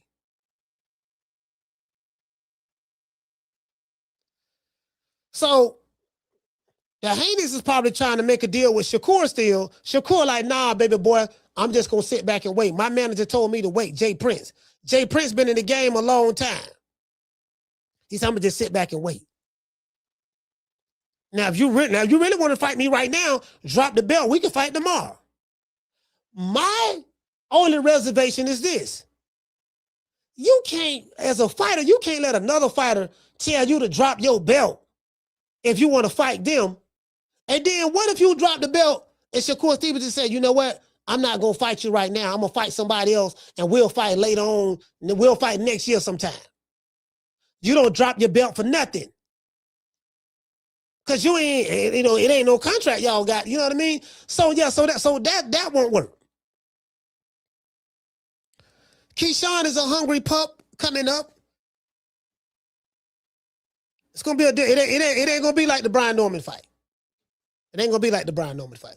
I mean, I would have Devin Haney beating Keyshawn Davis anyways, because I just think he's too inexperienced. I think he's too inexperienced, and so I would have Devin like winning the decision on that. You know what I mean? I think he's too experienced. But But the boy Keyshawn is a fighter. I like Keyshawn Davis' style because he's a fighter. He coming to fight. He's a boxer puncher. Good jab, strong. Fight with the wide base, 3/4 zone. That's what Baba Hopefield say. Listen, you know what happened was he was in the wide base. He was in the wide base, 4/4 zone stance. See, when you're fighting out of the 4/4 zone, you got to look at certain things as it relates to the molecular structure of the compounds within the movements. See, you don't know nothing about boxing. That's how you think I was able to hypnotize my son. My son knows the 5 styles of boxing. You see what I'm saying? So when you're fighting in the wide base out of the 3/4 zone, you see certain dimensions from the punches that you throw from a 90-degree angle. You don't understand that. How'd you think we was able to knock out Tevin Farmer? He didn't see that punch coming. No one saw that punch coming. Hell, I didn't even see it. But I told you it wasn't Kid in there. It was somebody else. True. Yeah. Yeah. You see what I'm saying? So we gotta hear this shit. So I'm just saying. So that's cool. That style gonna give. Now the good news is this: Devin Haney have a warehouse full of tools. So it really don't matter. It ain't nothing that Keyshawn Davis gonna bring to the table that Debo Dev haven't seen. Okay, you coming with a hammer? Oh, we got a monkey wrench. We gonna put a monkey wrench in the game. You see what I'm saying? I know you thought the hammer was gonna be the dominant tool to beat me, but I came with the monkey wrench. I put you in the flim-flam. I caught you in the twins. You ain't know what was going on. Yeah, because of my experience, you ain't never seen nothing like this here. You get what I'm saying? Now, hold on. Now, Keyshawn can't catch Debo. I think he can't catch him now, but, it is what it is, But Debo, if Nair Albright can go 24 rounds with Keyshawn Davis. Devin Haney can go, he can go 12 with him. You know what I mean? So, it is what it is. Hey, what it say? Shout out to Ramon. Ramon say, facts, Debo Dev in 5. I can't wait. Boy, I can't wait, boy.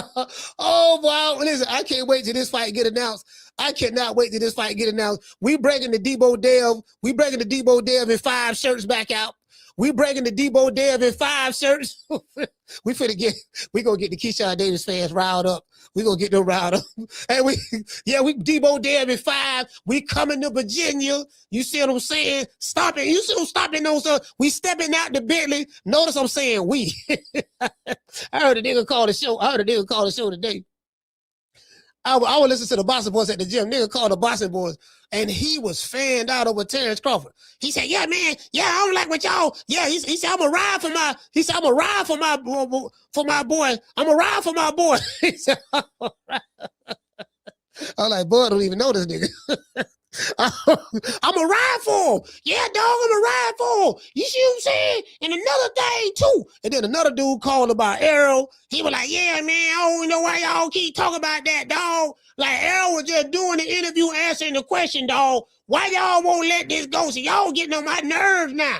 And no, we need to just forget about it and let it go. Oh, you want to forget about it and let it go but you nigga were talking cash shit last year, fam.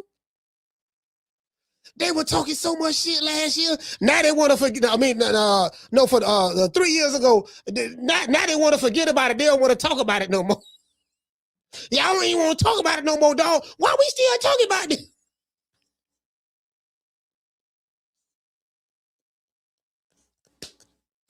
But we're going to talk about this shit for life. We ain't never stop talking about this here. Never. Shout out to Green Eyes P. Hey, okay. Dropping that quarter of a bam, dub on your boy. Hey, Leroy. Super chat received. Playtime's over, boy. He said, here you go. I love extortion. He said putting the fizz eyes on it again. Shout out to Green Eyes P. Shout out to H-Town T. Hey, okay. Dropping that quarter of a bam, dub on your boy. Hey, Leroy. Super chat received. Playtime's over. H-Town T said he go by $5. I don't want to be a part of no list. Everybody's scared of the list, huh? Got chain for 5. Huh? You got some chain for 5. Got chain for 5. Got it. Chain me. All right. Man, get my $5. All right, bro. Man, get my $5, man. Ah!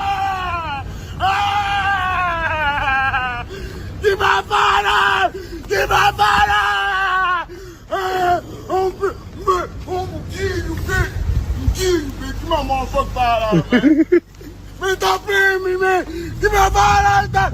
Ah! I'm gonna tell you got it $5. I'm gonna tell you got it $5. Ah!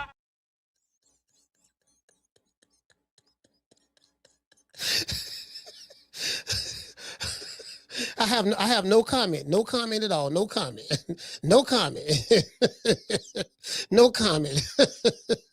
Yep, he bet on his damn self. Yep, that's what it is. So no rolling for you.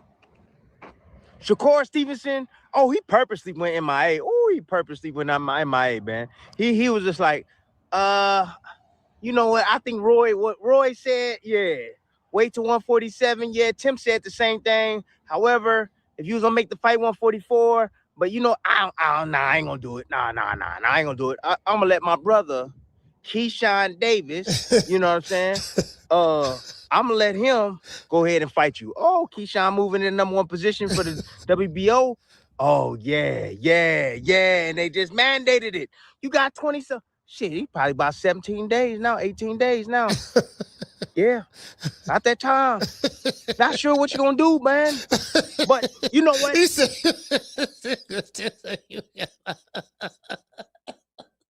niggas doing the countdown. Yeah, dog, you got about 15 more days, dog. That's your ass. That's your ass, dog. Hey, Keyshawn.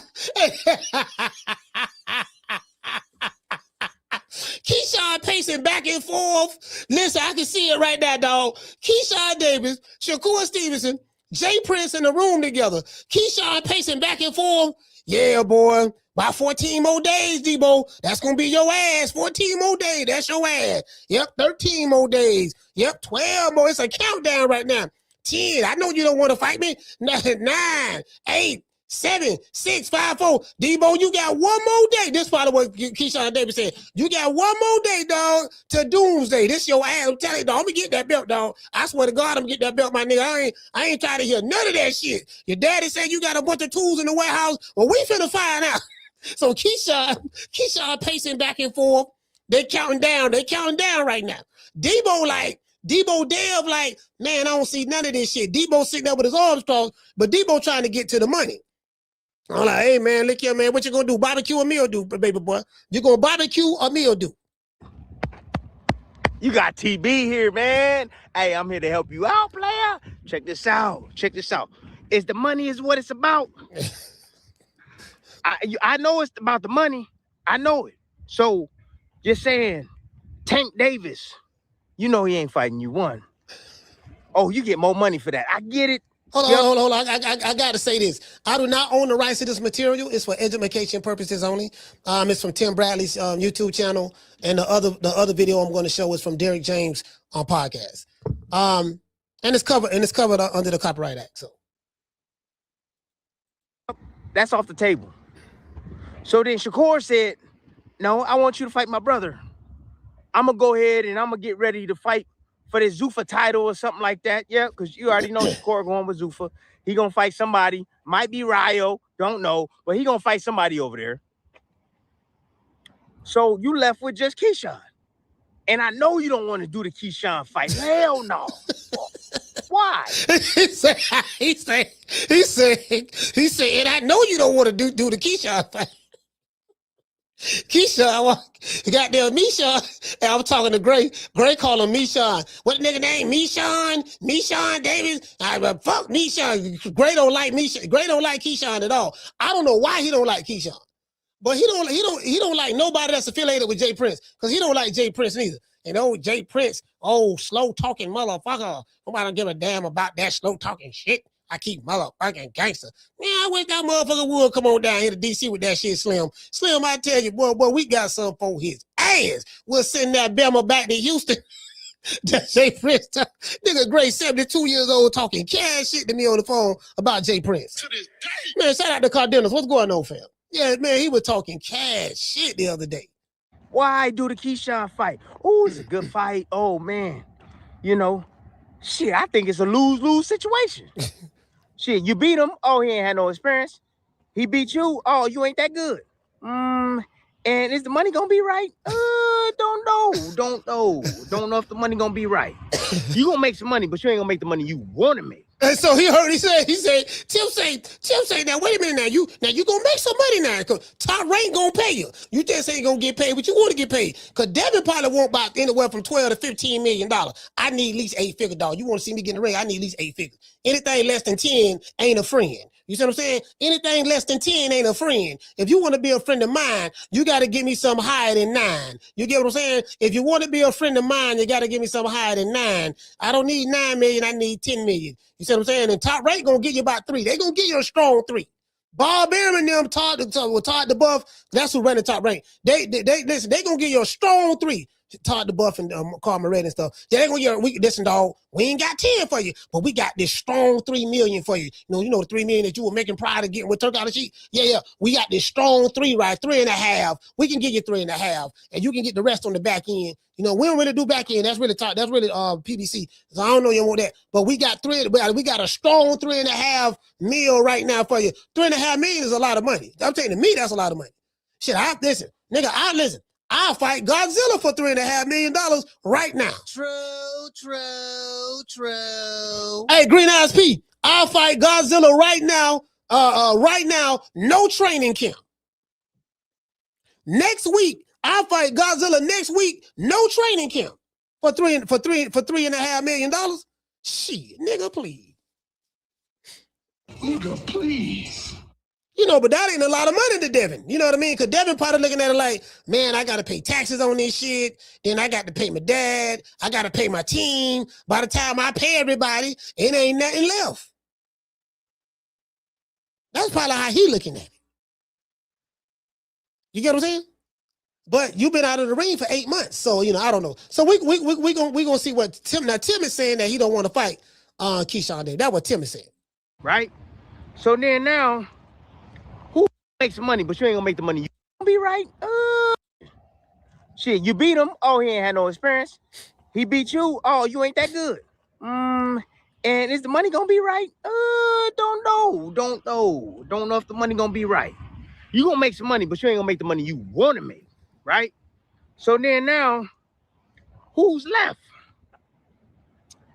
I got something for you. You might not have thought about this. But I did a little digging. There's Ryan Garcia. Do I need to say his name 3 times so you pop up? Ryan Garcia. Yeah, that's gonna make money. Ooh, part 2? Oh, hell yeah. I like this. Hold on. Let me tell you something. I like the Ryan Garcia fight. Ryan Garcia has the WBC belt, if I'm not mistaken. Y'all have to fact check me on this, but I'm not sure. Because I know the Haney's are probably worried about the drug testing. I think anybody who has the WBC belt, they have to automatically volunteer for random drug testing, especially if you are a convicted drug cheat. Canelo Alvarez is a part of the random drug testing program right now. I haven't physically seen it, but for what I'm hearing, because Canelo is a convicted drug cheat as well. So when he got convicted of drug cheating, that was in the system. They gave him 6 months. They gave him 6 months suspension, and he was able to fight Triple G later on that year. They fought twice in the same year, and they gave him 6 months. He kept the belt, and he had to enroll in just random drug testing, and him, Oscar Valdez, stuff like that. So if that is the case, I think Ryan Garcia is already gonna get drug tested by having the WBC belt. It's like all road, like y'all, like Ryan Garcia and Devin Haney, y'all need each other at this point. Because if you don't want to fight Keyshawn because of the money, then Ryan Garcia is your only, you know what I mean? So I'm thinking maybe Tim Bradley might be on to something here. He might be on to something. Because that'll be the biggest fight that he can make. And I think maybe Turki Al-Sheikh and them will get involved in that. Ryan Garcia, Devin Haney. The backstory from that. 2000 April 20th. What April 20th is? What holiday? That's TH. That's the cannabis holiday. 420 holiday. You know what I mean? The smoke was in the air, and and then bam, Ryan Garcia win, and you know, knock Devin Haney down 3 times. The crowd goes wild, this and that, and then find out that he got popped dirty and this and that. So the backstory is crazy. The backstory is crazy. It's gonna sell itself. It's like good dope.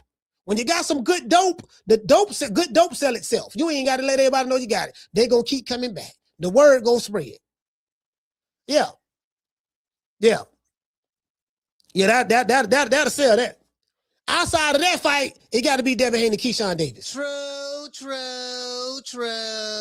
Outside of that fight, it got to be Devin Haney, Keyshawn. Ooh, man, they gonna have that running clip of Haney's ass getting tossed around that ring, falling. Ooh, it's gonna be running around. Boy, y'all gonna sell. Ooh, y'all gonna sell. Shit, that could be a stadium fight because everybody coming out to see that because of how good the first one was. Yeah, that's the one. Because you want to lose to, I'm just saying, hypothetically, lose to Keyshawn, right? Or you want to hypothetically lose to Ryan Garcia. So we talk about hypotheticals now. But see, hypothetically now, who you want to lose to? All right, Debo, check this out, Debo. You got 2 options. Now, we talking about hypothetically now, Debo. We ain't saying this what's going to happen now, but hypothetically. Hypothetically, who you want to lose to? You want to lose to Keyshawn, you know, the guy who 15-0, who ain't got no experience, you see what I'm saying? Or you want to lose to Ryan Garcia, somebody you have history with, somebody who cheated you already, and you get a chance to get some get back. Who you want to lose to? So he said hypothetically. Hey, Schoolo, see, we count hypothetical ass whoopings now. Hypothetical ass whoopings. See, hypothetically now. See what I'm saying, Schoolo now? Hypothetically now, who you prefer to lose? What kind of question that is to ask somebody? Who you prefer to lose to? Keyshawn Davis, or Ryan Garcia. Who you prefer to lose to? What kind of question that is? Tim Bradley full of shit. What kind of question that is? Hey, shout out to Corey from Miami. For dropping that quarter of a bam W, boy. Hey, Leroy. Super chat received. Playtime's over, boy. He say Tim is talking some real stuff. Bill said Ryan is on the infamous list. Make something shake. Yeah, we got Ryan Garcia on the list. You see what I'm saying? Shout out to Flex. Flex, what's up, fam? We got Ryan Garcia on the list. Who want the smoke? What, bro? You want to give my motherfucker $5 and go? What you leave me for? Go, man. I'm your twin brother. You don't want to give me a $5? I'm saying I'm your twin. I want $5, bro. Why the fuck why you going off on me for? I just said I want my $5, bro. You want to hurt me, bro? No. I just said I want my $5 on that play date. You want a cigarette? I want $5, bro. I want my $5. I ain't keep playing, bro. You got me on YouTube, bro, man. This shit rich, man. Don't do me like that, bro.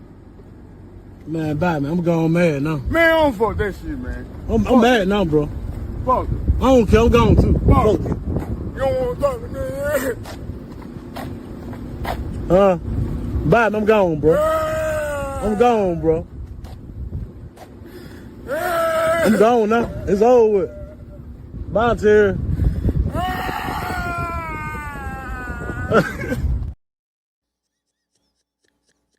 Niggas cry.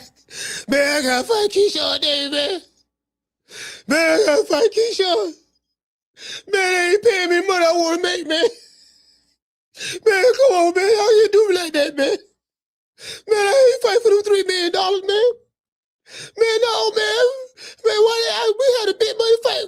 We had a big money fight over here, man. I ain't trying to fight. What you, man, come on, man. Come on, man.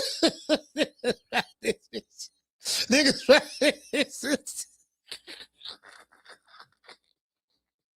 Niggas right. This is Keyshawn walking back and forth, pacing.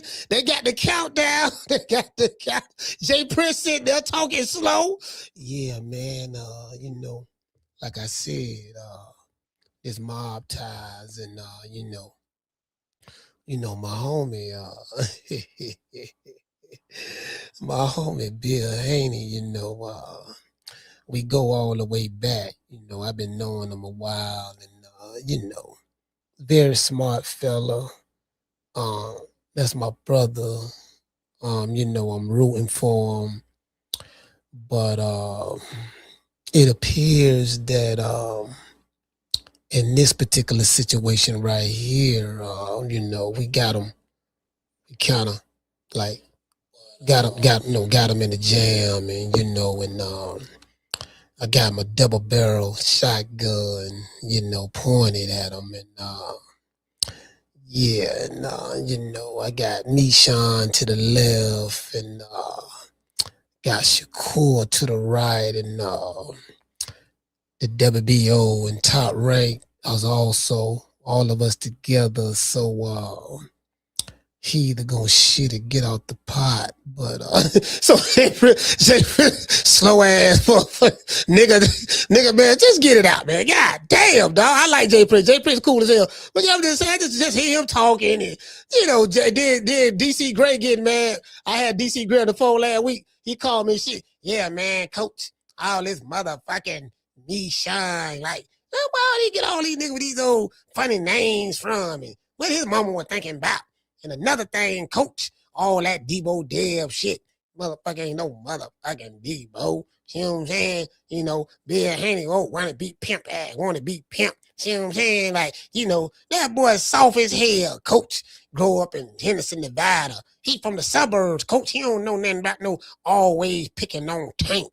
When Tank, his little ass, he's small and little. Tank should be fighting at 130, and he trying to beat up on little po Tank. You know what I'm saying? Nigga, fight somebody your own side. So Gray called, he complaining. He don't put Tank in the winter protection program. So he don't. I say, Gray, who do you want him to fight? I say, okay, you don't want him to fight Devin. You don't want him to fight Shakur. Who do you want him to fight? He was stuck. Who do you want him to fight, fam? You don't want this nigga to fight nobody. Hey, shout out to Coach Eddie. I'm talking to Gray, man. You don't want him to fight nobody, fam. Like who do you want him to fight? You know what I mean? Gray don't want the man to fight nobody. I said, God damn. Why don't you get the hell out of there? Shut up, old man. I ain't going nowhere. And why don't you tell all these nice folks why you been ducking me? The way you've been ducking is the disgrace. Yeah, man. I'm like, but that's a whole nother level of witness protection there, boy. And you gonna get paid more money. Think about it. A lot more money. And a unification match. You ever think about that? A unification match with Ryan Garcia. Because you already know De La Hoya already went on clapback. And he was like, I don't know what they talking about. They're announcing shit. And ain't nothing going down. They must want a big ass lawsuit because I got Ryan Garcia and I ain't heard nothing. So you know he ain't fighting Conor Ben. Or the play is, think about it. The play, it could be Conor Ben. You don't want to do the Ryan Garcia, although to be a WBC champion or be in the top 15, you have to sign on the dotted line to get drug tested year-round, right? Yeah. See, Tim Bradley just, I didn't know that. Tim Bradley just broke that down. If that's the case, then the Haney should definitely be trying to go after Ryan Garcia. You can't sit back and say, I want him to sign up for drug testing when he's already signed up for drug testing. That comes with being the champion. So if that's the case, that shouldn't be no holdup. I'm just saying for me, you know what I mean? For me, you know, it shouldn't be no holdup, you know, if that's the case. Year-round testing. Ryan Garcia has to be a part of that plan. You're running around saying that he's not, but he has to be in order to have that belt. He has to do random drug testing year-round. Anyways, look. Conor Ben might be the guy. Go ahead, you know, you're going to sign with Zuffa. If you're going to sign with Zuffa, get that 15 mil, whatever it is. And you sign and you get Conor Ben. But you're running out of time, player. Because it's going to look weird as hell. That time creep around and You don't take that fight with Keyshawn. Everybody gonna call you a ducky duck duck, quack a quack. And if you okay with that, that's fine. Hey, shit. Do you? Hey, listen, I want the Devin Haney fans to understand that. If Devin Haney dropped that belt, y'all remember that video I dropped last week? I broke all this shit down. I say, fam, if you drop that belt, you drop your leverage. If you drop that belt, and I know, Bill really cares about, he try to fight a lot of narratives online. I'm like, bro, you drop that belt now, and don't nothing materialize from it, they're gonna look at you as a duck now.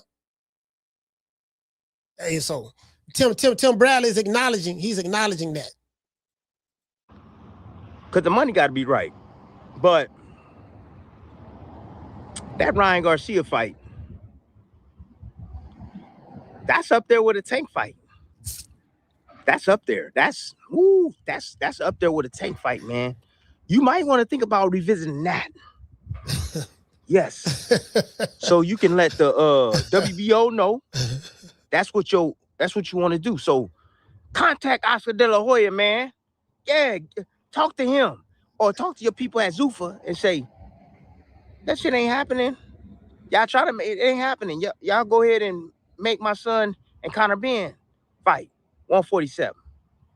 Anyways, that's my time, man. Yeah, you, Bill, what you gonna do? The shit ain't adding up, Bill. Come on now. Running out of time, bro. You're running out of time. Tree. Yeah, that is tree. Hey, this nigga with the bullshit.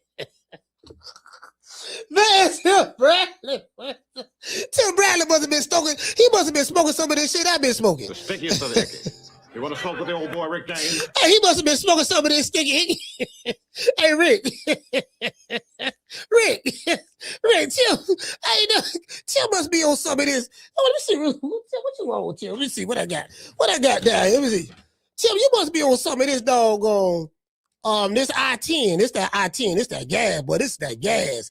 This motherfucking I-10 right here. This an indica. Yeah, Tim, you must be on some of this shit I'm smoking on, isn't it? Yeah, you know what I'm saying? Yeah, I don't know what that is. Yeah, Tim. Yeah, man. Just say, bitch, you in there. He say, what is 3? He say, we 2 or 3. Is it 3? Hey, Rick, let me see if it was 3. We see if she 1, you see 2, you see 3. All right, now, we got to come up with something now. And J Prince sitting there. He's sitting there with his arms crossed because J Prince partnered up. Remember, he partnered up with the WBO and Top Rank. They got the Great Wall of China right there. Bill tried to put the toe game down, but look here, baby boy, look here. Yeah, Bill, look here, man.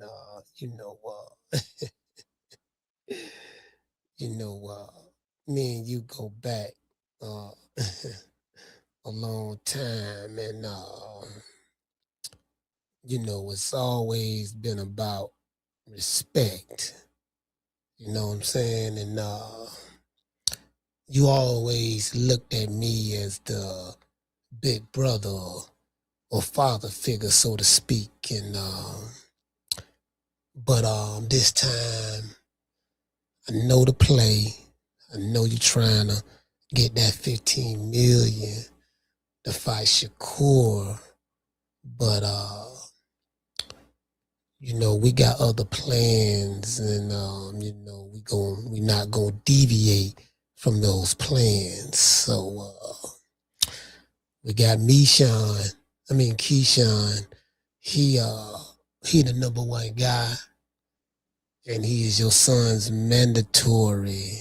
And you got a decision to make.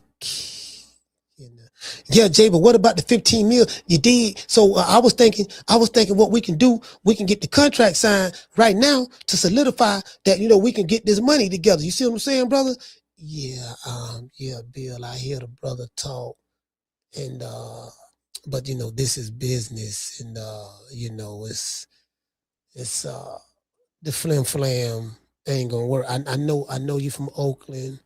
I know you got a lot of game, but in Ace Town, you know, we kind of like we do things. You know, I'm like, man, J Prince don't circle the wagon on him.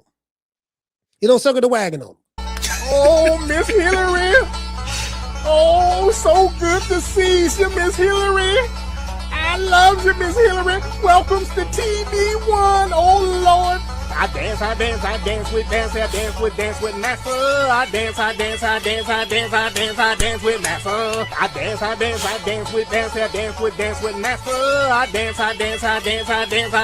dance with Master. Yeah, motherfucker dancing with Master. Boy, hey, Rick, you wasn't over here, Rick, I done came up with something. You know I'm good with coming up with all kind of names and shit, right? So Rick, I got some of my brother, Coach Eddie, some of my brothers and sisters in the chat. We got something called the BDFBB committee, right? The BDFBB. B as in boy, D as in David, F as in Frank, B as in boy, B as in boy, right? And we have another committee called the CFMC.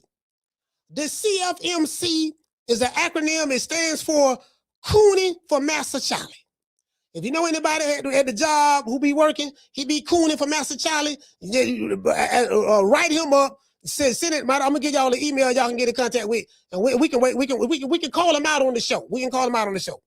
And the BDFBB stands for Buck Dancing for Butter Biscuits. Because there's a whole lot of these coons, buck dancing, jive turkeys, ham bones, they buck dancing for butter biscuits. True. I ain't gonna say no names now. I don't want to throw nobody under the bus yet. I will. I'm just gonna sit back and wait. I don't want to, you know what I mean? I don't want to throw nobody under the bus. But I'm saying. Anyway, let's go over here. Okay, here go with man Derrick James. I don't know why y'all mad at Derrick James, man. I like Derrick. I don't know why y'all mad at Derrick, dog. Y'all was in love with Derrick yesterday. Now y'all switching out on him today. See what I'm saying? I don't Derrick live in Dallas. Y'all can't be hating on Derrick James, dog. Y'all can't be doing that. Y'all loved the nigga yesterday. Keep that same love. Let's see what they talk about. I mean, that's why you dress the way you dress. Yeah, that's right. You know what I mean? So, but I think that, so what is the question that you want to ask? This is the Derrick James podcast. It's called In the Ring with Comedian Schuler. Well, it's called In the Ring with Derrick James, but he's interviewing comedian Schuler King. Ask me, and then we're gonna wrap it up with that. Then we're gonna get busy. Okay, I did want to ask you, like, you know, because it seemed like, you know, y'all was riding a wave for a second. Right. You know what I'm saying? Like, y'all was like the death row of boxing. Right. You come over here. You right. Yeah, you know what I mean? You was shook. You know, right. And it's a multi-part question. Like, nah, he right though. They was riding a wave for a minute. They was. I remember that. Then there was this wave, and then it was like when Errol lost to Terrence Crawford. Right. It started. It from the outside looking in. Right. It seemed like a domino effect. You know what I'm saying? So Facts. That's that. Yeah, that's exactly what happened. Shit, the comedian is right. Shout out to Moti. Dropping that $2 super chat. He said, with those acronyms, coach, Dr. Umar would be proud. Yes, Dr. Umar would be proud. Philadelphia's very own. The Prince of Pan Pieces. The Prince of hog balls and chitlins. The Prince of pork chops. The Prince of neck bones. The Prince of collard greens with fat back in it. The Prince of government cheese. The Prince of Pan-Africanism. Dr. Umar Johnson. Straight out of North Philadelphia. Like, how did you deal with the criticism? Because it was coming from a lot of different places. You know, it came from like the same people who were singing your praises. All of a sudden, like, oh, nigga, they. Right. You know what I mean? I mean, I think that that's life, man. You know what I'm saying? Like, you know, it didn't bother me because before, what's funny about it is years before, right? And I have like different things I trademark. So I trademarked this one logo, 3 Dreams. And because it's like, it used to piss me off when people talk trash about me or whatever, say stuff, you know, and then, so what I did was I created this, this wording, this mantra that I live by. It's like 3 dreams. And you say, what are my 3 dreams? Number 1 is that I'm living my ancestors' unimagined dream, right? So when I'm doing something like that, nothing else you can say can bother me, right? I'm living Martin Luther. So basically what he's saying is, I don't trademark these words called the 3 dreams. And since I trademarked that, it ain't nothing that a nigga from Dallas can say that can bother me. He's saying, the hell with you niggas from Dallas. Yeah, Errol got his ass whooped. Y'all gonna try to put that on me, but y'all ain't saying nothing about when he was kissing up with Yellow Beezy. He was hanging out in the club drinking. He was dancing and all that stuff there, kissing on boys. Y'all ain't say none of that. But then as soon as he get his ass whooped, y'all want to blame me. Come on, fam. True.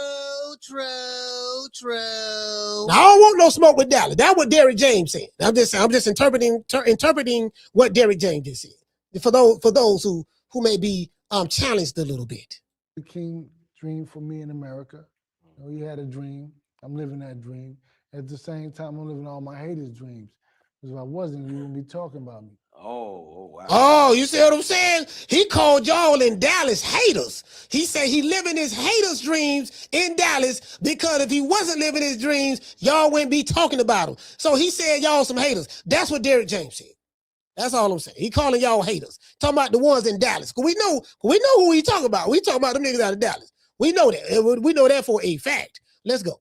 So, you know, you see, you know, so that's really what I base it off of. So, I mean, a lot of people, I mean, you know, it's the game, man. Life is up and down, right? Yeah. But at the same time, it's about being even. So, I mean, even though I lost Errol fight that year, I lost Jamel fight that year, but at the same time, I still won 4 fights, and I had 6. Nobody's ever had 6 12-round fights in a year. No trainer. 6 12-round fights in a year, right? So AJ won twice, Ryan won once, and Frank Martin won once. So it's like he said.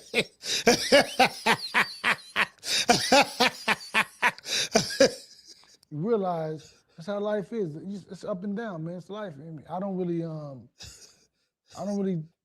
you know, I see it, I read it, and I just keep it moving because I'm past it. Like I said, I'm living my first dream, living your ancestors' unimagined dream. Nothing else can touch me. Yeah. After that. Yeah, ain't nothing that tough. Basically, he said, we ain't worried about none of you niggas. That's what he said. We ain't worried about none of you broke ass niggas from Dallas. That out there, nigga. That's what I said.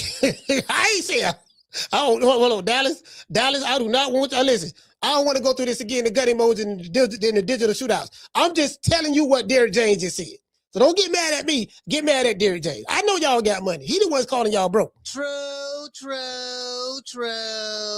That's what Derrick James said. Yeah, that's basically what he's saying. You know what I mean? I'm interpreting what he's saying, the interpretation. Anyway, let's go to 37. Let's go to 37 now. Let's go to 37. Derrick James tired of that shit. Y'all better stop hating on DJ too. Y'all gonna stop hating on DJ. Terrence fight. And Terrence came over here to, you know, just kind of show y'all respect. Right. You dapped Terrence up, but I saw you squeeze his glove. No, man, hey, listen, that's something that was going around on the internet, right? No, listen. I squeezed his glove to dap him up. Yeah. Oh, no, nigga, hell no. No, let's pull that up. He said, no, man, I just squeezed his hand to dap him up. No, you didn't. No, we ain't doing that, Derrick. Derrick, we not doing that, Derrick. Derrick, hold on. No, Derrick, we ain't doing that now. Hold on. No, we finna pull this shit up. Pull this shit up right now. Right now. To this day.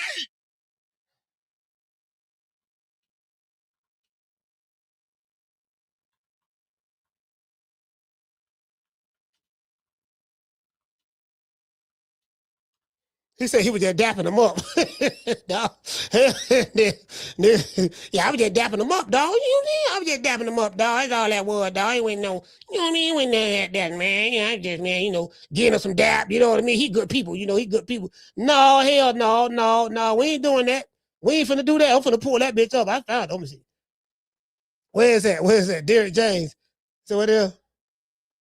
Hold on, here you go. Here you go. Right, hold on. Let me turn this volume down. Oh, I'm turning this volume down right here. No, we not finna do that, Derrick. No, you know, and no, I can't let you cap now. I rock with you, but I can't let you cap. No, we're not gonna do that. We're not gonna let you cap today. Not today. You can probably cap tomorrow, but not today. I ain't gonna. No, we're not gonna do that. We're not gonna do that now. We're gonna keep everything a bean over here now. So here you go right here. Let's go over here. Let's go over here. I pulled it up. Let's expect. He said he was just getting him some dap. I got the volume off. He said he was just getting him some dap.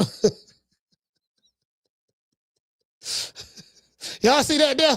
Look how he looking. Now look how he looking at boy. He said he gonna squeeze. Look how he looking. Look at those squeezing. Look at nigga say he was just, y'all was just giving us some dap, dog. Let's dap him on up. Let's dap him up right quick, dog. You put a little dap on it. See what I'm saying? After Terrence Crawford's knockout victory over Errol Spence, Derrick James checks Terrence Crawford's gloves to see if they're loaded. He is clearly in disbelief after doubting Terrence Crawford's punching power prior to the fight.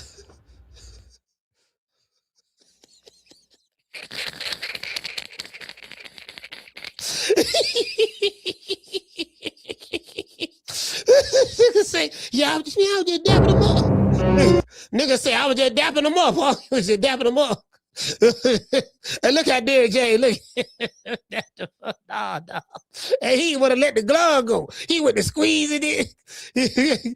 Give me that honey love. Look at the look on his face. Look at the look on his face. No, dear, we ain't doing that now. No, we not gonna do that now. What we not gonna do, we not gonna do that. No, the receipts don't lie. Receipts don't lie. Okay, let's go back over here to DJ. Let's go back over here, fam. All right, I just had to clear the air with that right quick. Just had to clear the air. This is the thing about that too. Is people trying to include me into this whole conversation. What they don't understand is the day before the fight, we go to the room and we choose gloves. I want y'all to hear this very, very well. Please listen to this very well. Because I told you, a lot of you guys on boxing and social media and YouTube are very, very slow. YouTube and Twitter. So a lot of y'all are very, very slow and remedial. I want y'all to hear what Derrick James is going to say right here. So a lot of y'all are very slow and remedial. Like I'm just saying, y'all eat the same crayons. Y'all eating out of the same crayon box as Roland Romero. Matter of fact, Roland Romero is smarter than y'all. I want y'all to hear this. This for all you Deontay Wilder fans. I'm a fan of Deontay Wilder.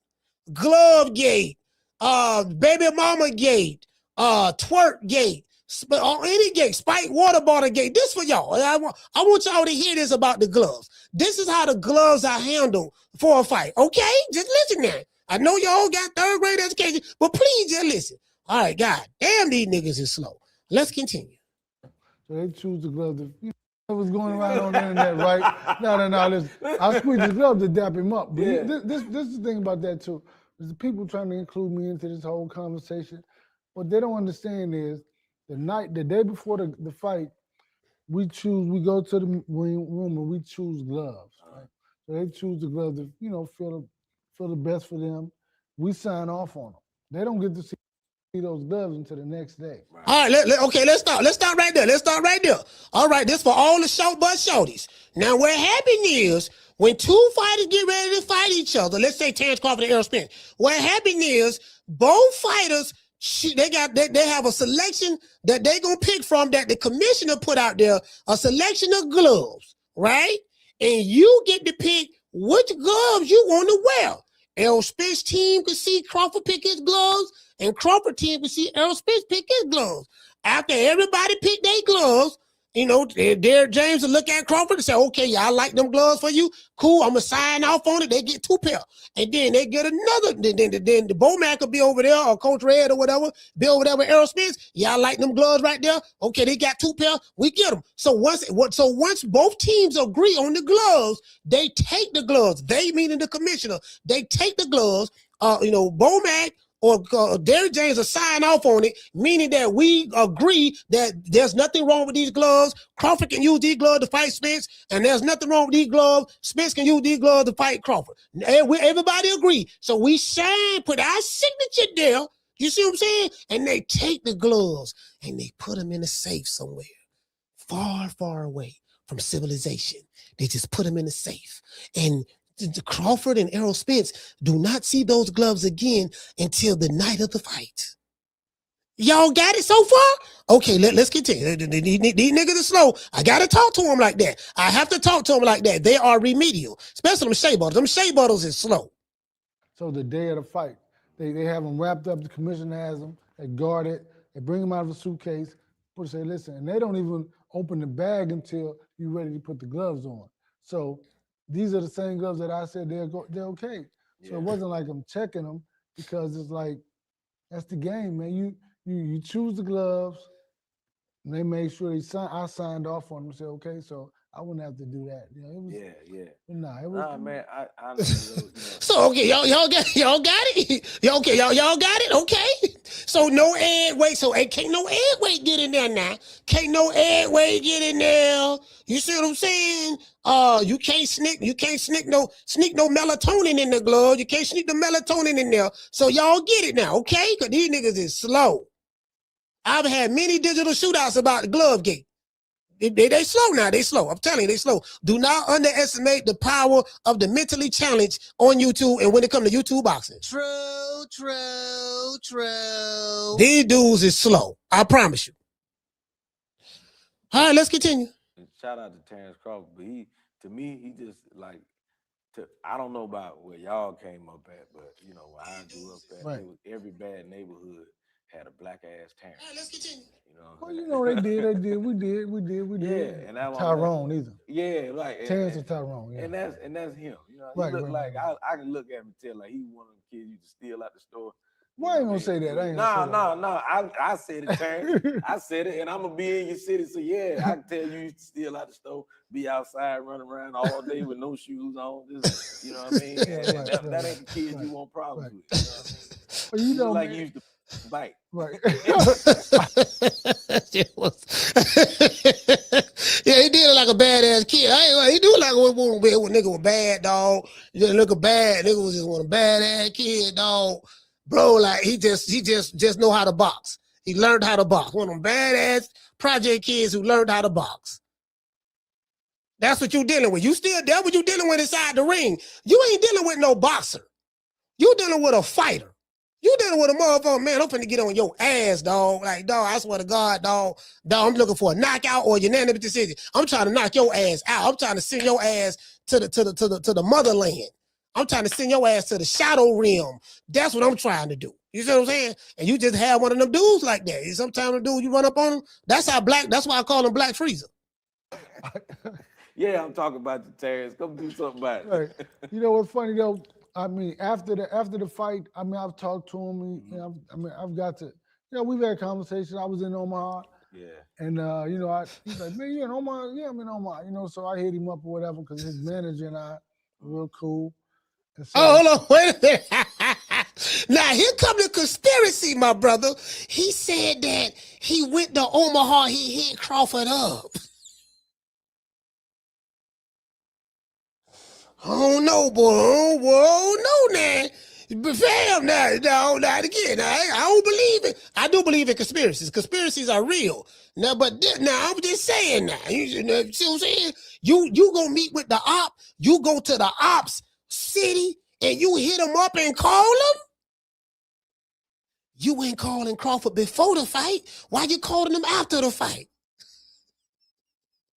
See, can we get this conspiracy going right now? Somebody gonna shoot a video on this shit. Somebody, what I'm saying right now, somebody gonna shoot a video on it. True. Gonna be one of them aerosexual don't came back out of high. Yeah, dog. I know it, dog. See what I'm saying? Took me 3 years. I was high for 3 years. Them niggas ran me off the block. But I'm back. Yeah, I know it. Derek Drays is Benedict Arnold. He met with Crawford. This shit was a setup. I should have known something was going down. To this day. Yeah, y'all, boy, I'm telling you, boy, do not underestimate the power of the mentally challenged on YouTube. So they choose the glove to, you know, feel the best for them. We sign off on them. They don't get to see those gloves until the next day. Right. So the day of the fight, they have them wrapped up. The commissioner has them. They guard it. They bring them out of the suitcase. People say, listen, and they don't even open the bag until you're ready to put the gloves on. So these are the same gloves that I said they're okay. So it wasn't like I'm checking them. Because it's like, that's the game, man. You choose the gloves, and they made sure I signed off on them. Said okay, so I wouldn't have to do that. You know, it was, Yeah. Nah, Man. I honestly though, you know, and shout out to Terrence Crawford, but to me, he just like, I don't know about where y'all came up at, but you know, where I grew up at, right. Every bad neighborhood had a black ass Terrence. Well, you know, they did. We did. Yeah, and that's Tyrone either. Yeah, like Terrence and Tyrone. Yeah. And that's him. You know, he Right, look right, like I can look at him and tell like he one of them kids you just steal out the store. Well, I ain't gonna say that. I ain't gonna say that. No. I said it, Terrence. I said it, and I'm gonna be in your city. So yeah, I can tell you used to steal out the store, be outside running around all day with no shoes on. Just you know what I mean. Yeah, And that ain't the kids you want problems with. You know what I mean? Well, you know, like you used to bite. Right. Yeah, I'm talking about you, Terrence. Come do something about it. Right. You know what's funny though? I mean, after the fight, I mean, I've talked to him. You know, I mean, I've got to. You know, we've had conversations. I was in Omaha. Yeah. And you know, he's like, man, you in Omaha? Yeah, I'm in Omaha. You know, so I hit him up or whatever because his manager and I were real cool. And so yeah, man, he's a pretty cool cat, man. Because before we kind of met, but it was kind of like, you know, not where we spend time, not where we talk to each other. So in talking to him, I mean, he kind of see where I come from when I say what I say, you know. So it's like, it's the game, man. Listen, and like, it was no way for people really don't understand. Like, fans take it to heart. It's not like pro football or whatever. Boxing, there's no way for these fighters to make the money they make and live the lifestyle they live if it wasn't for those two guys, right? Yeah. Because it's like, so we're not mad at each other. It's like we're co-workers. You know, we're working together. So he said we co-workers. Yeah, dog. See, you fans always take stuff to heart. Me and you niggas in Texas, you niggas in Dallas, especially you niggas in Dallas. Y'all always take stuff to heart, dog. When y'all were threatening me, saying y'all gonna shoot me digitally, saying which fights I better not come to, I can't come to Texas. Fam, y'all be taking it to heart. Derrick James just said they co-workers.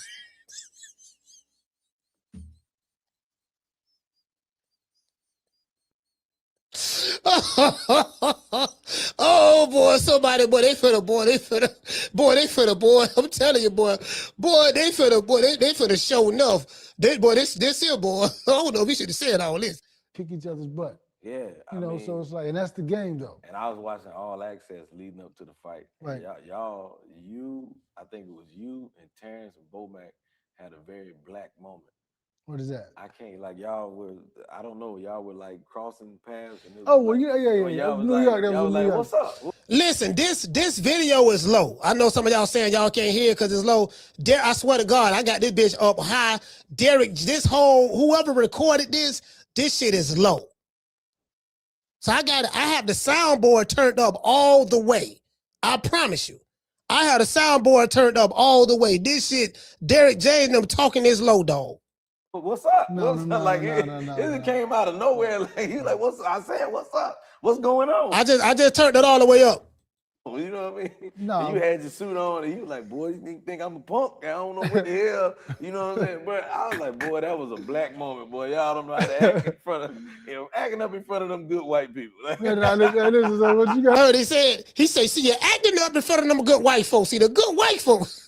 See, you can't be acting up in front of them good white folks, fam.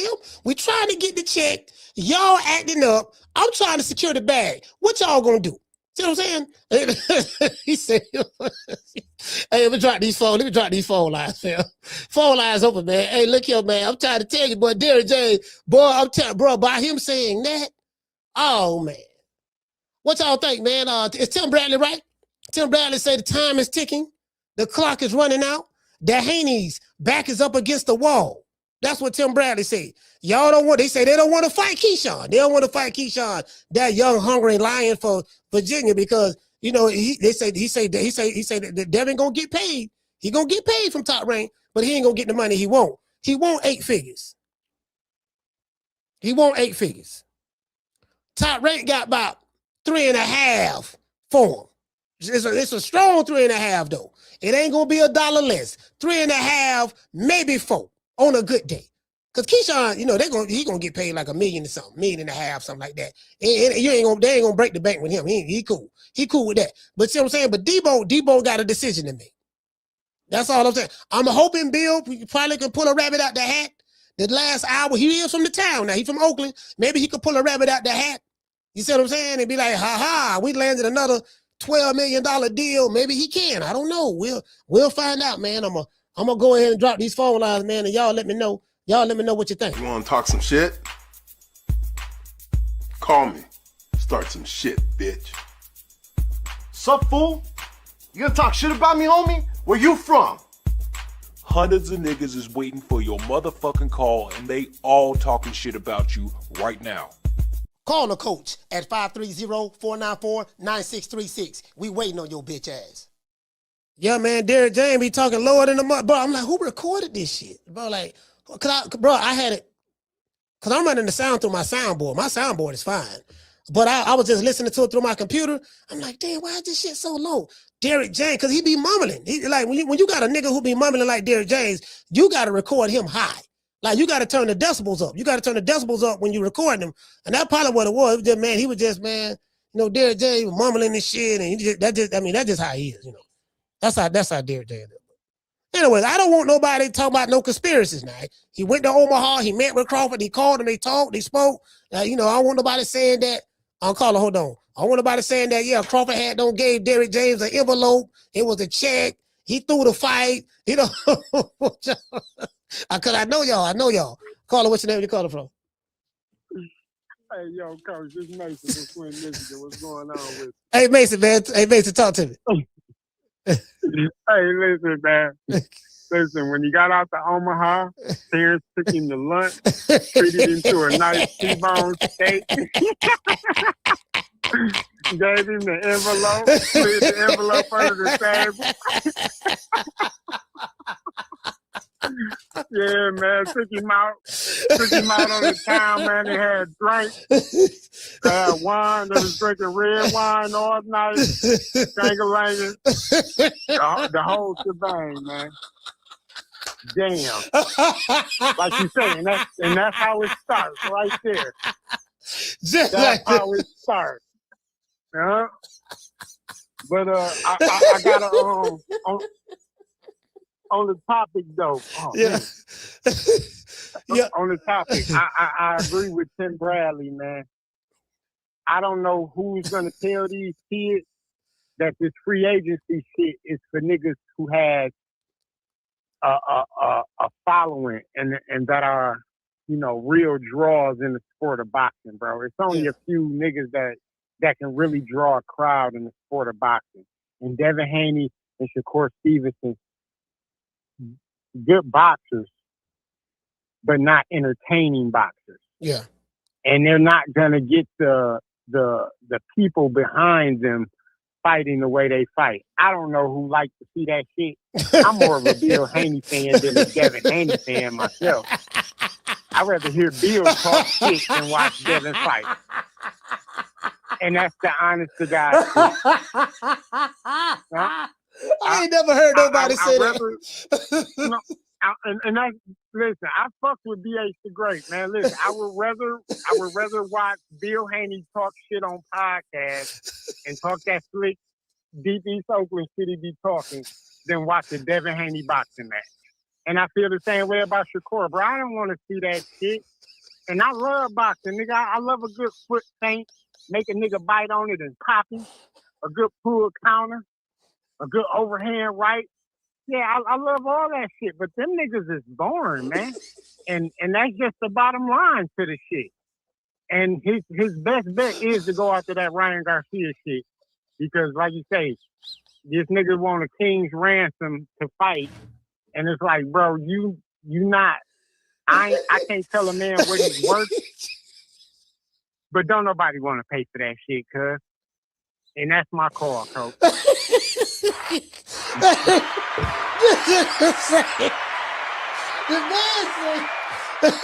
Yeah, the nigga say, yeah, dog. I'd rather just see Bill Haney talk shit on the podcast before I watch Debo Dale fight, man. You know, man, I ain't never heard nobody say that shit, bro. And then he said, yeah, the same for Shakur. Dog, I'd rather just listen to J Prince do an interview. I'd rather see J Prince do a slow ass interview than to watch. I'd rather hear that J Prince talk about boxing than to actually watch this nigga box. Caller, what's your name? You calling from? Jamie from New York. Jamie, talk to me. Yeah, I agree with Tim 100%, bro. That's why Bill is ducking all the microphones, you know? The man went quiet, bro. Nobody know where he's at, you know? But my thing with the whole thing, coach, with the whole thing for me, bro, it's like, look, I don't know what the rule is in the WBO. I don't really remember, with this mandatory.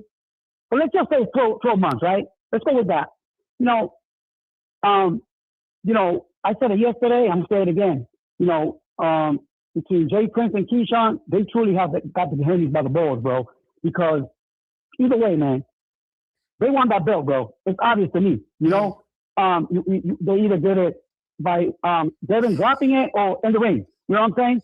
Two things about Keyshawn I know already, bro. Yeah. He's part of that brotherhood. So he's gonna come to the same Shakur Stevenson's honor. You know what I'm saying? Yeah, and not only that, bro. Again, he's going after that belt, bro. He's coming to fight. That's for sure. So my advice to the Haneys, just take the money, whatever it is the Top Rank's gonna give you, and fight Keyshawn, bro.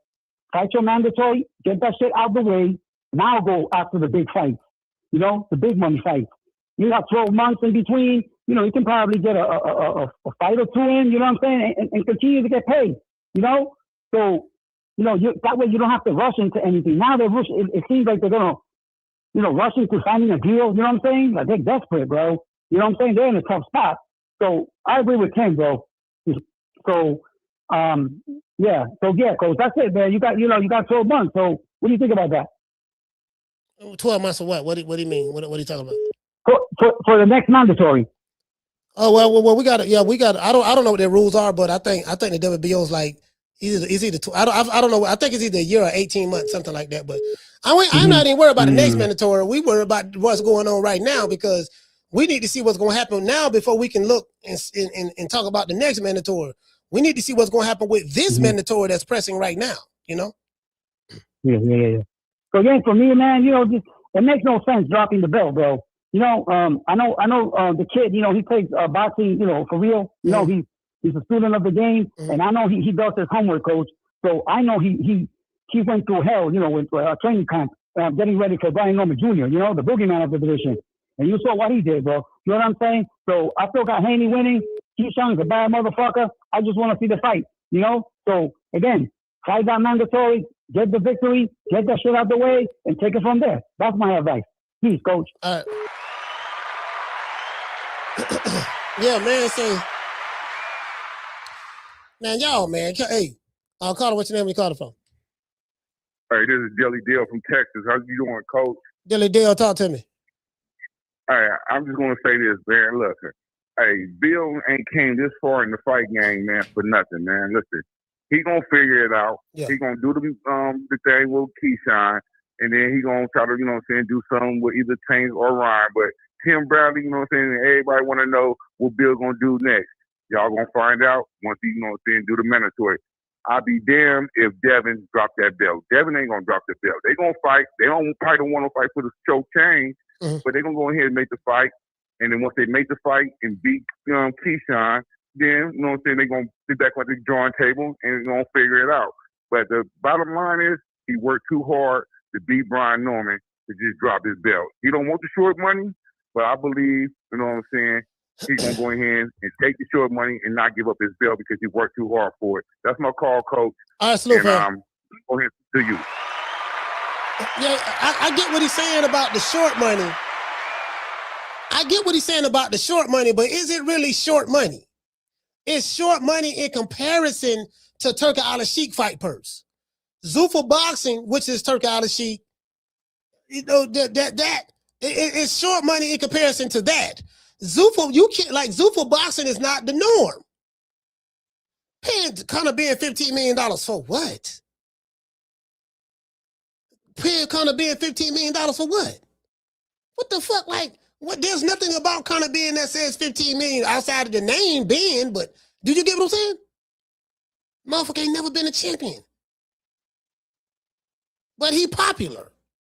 So, yeah, man, that ain't really, because Shakur never taking that same money. Boots Ennis right now taking them $3.5 million a fight. That's what he getting paid. So, and look how talented Boots Ennis is. Boots. So that's the going rate that's the market. Like, so it's short money in comparison to somebody who don't mind losing money.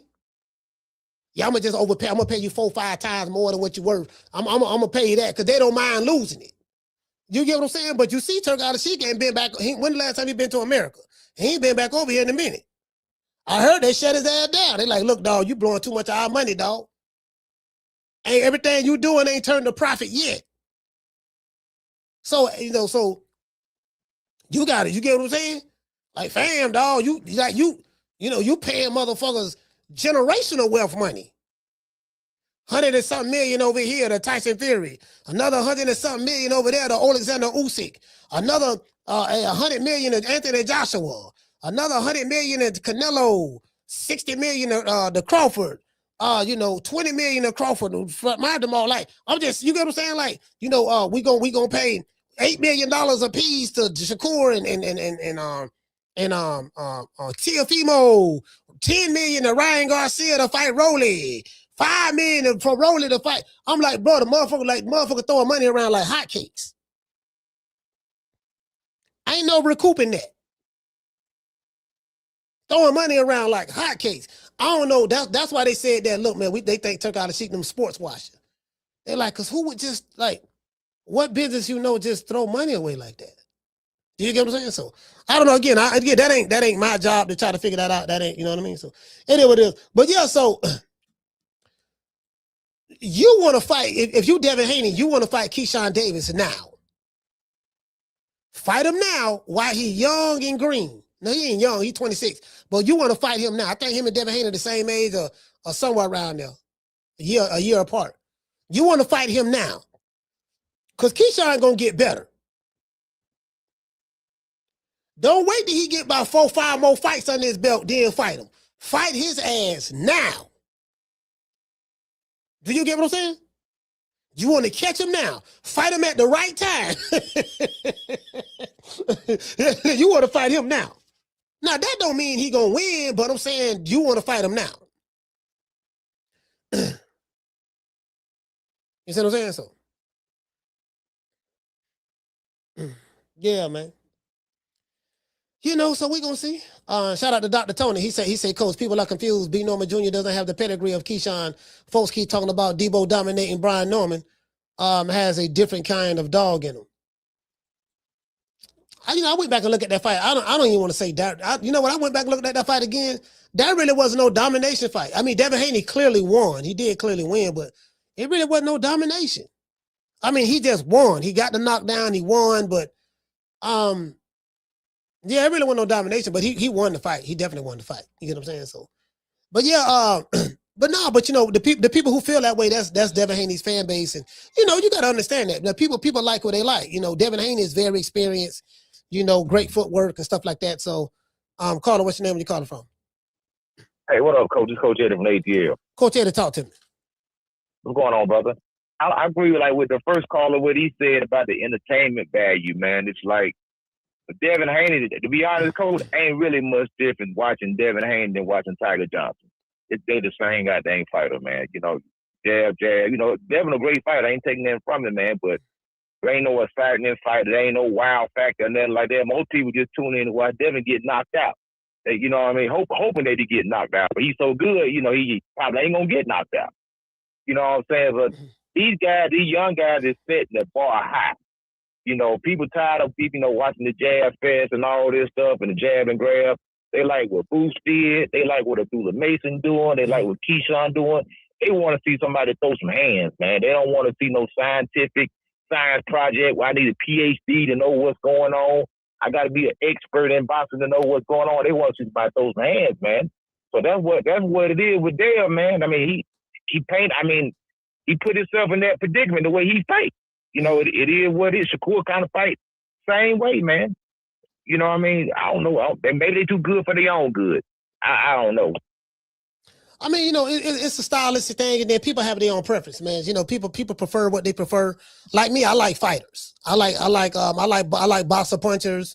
You know, I like excitement. And, you know, like it's like, you know, in any sport where there's entertainment, you want to be entertained. So that's just my cup of tea. And I like to see.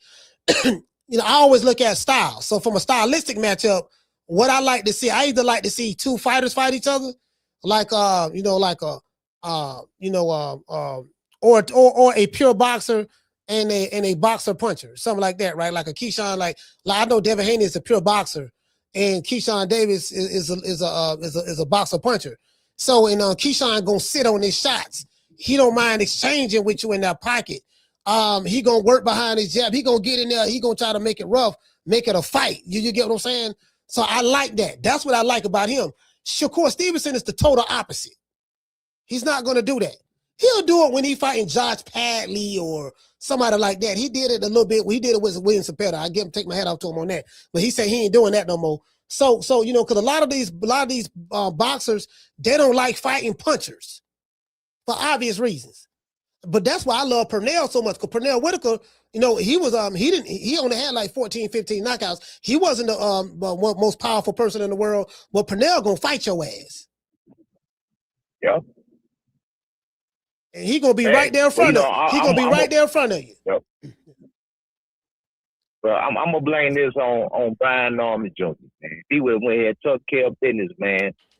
He be talking about Debo Dale right now. We talking about Debo Dale on the comeback trail. That's what we've been talking about. So Brian Norman Jr., he let the whole hood down, man. You know what I'm saying? So we got to get that. We got to get that back in blood, bro. We got to get that back. One time for the ATL, man. I hope he get that rematch, man. I ain't like the way that fight went down. Hey, Coach Eddie. Brian was supposed to hammer. I didn't mean to interrupt it, but guess what? There's something I remember when they interviewed Brian Norman Jr. last week, and no, the last week or 2 weeks ago, something like that. And this when Keyshawn Davis was talking all that shit about, yeah, man, Brian Norman is ass and this and that. Debo fought Brian Norman because they know he was green. He wasn't that good. He didn't have a lot of experience. He ain't gonna be able to do that to me. And so they asked Brian Norman what he thought about that. He said, man, Keyshawn had a chance to fight me. He didn't want to fight me. He said no. He said we can make that fight happen at any given time because he ain't like the fact that Keyshawn was talking that shit. And I say all that to say this. They asked him. They said, well, when are you planning on becoming a champion again? And then Brian Norman said this. He said, will you fight Keyshawn? He said, yeah. He said, when you plan on becoming a champion? He said, Keyshawn might be the doorway for me to me becoming a champion again. I caught that when he said it. So what he was saying was, shit, either Devin Haney gonna drop that belt and then Brian Norman gonna be, then Keyshawn gonna become a champion that way, or if he don't get elevated, if he have to fight for the vacant title, I may be the one he have to fight. Hey, or if Keyshawn beat Devin Haney for the belt, he's saying that, hey, because Top Rank don't mind making that fight with a Brian Norman and Keyshawn. They won't mind making that fight. That's an in-house fight. All right. Yeah, facts, man. But I'm gonna wrap it up. Like I say, Dev got to do something, man, because he gonna need a tune-up if you stay out the ring in the round any longer. You know what I mean? But we ain't gonna get nothing, man. As far as the Tank situation, we know that ain't gonna happen, man. So. Yeah. People there gonna have to shake something, man. But I'm interested in the fight. I hope Keyshawn get the fight, man. That's my call. All right, salute, fam. Shout out to Coach Eddie, man.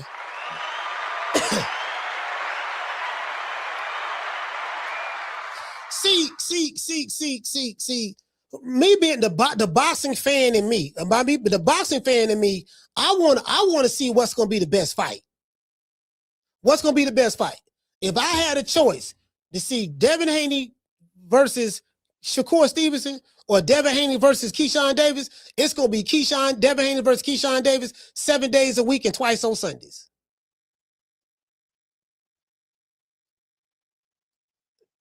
Unless, you get what I'm saying? Like, bro, like,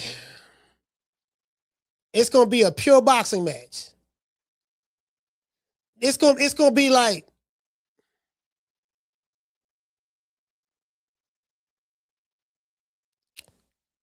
Shushu just went 12 rounds this past weekend.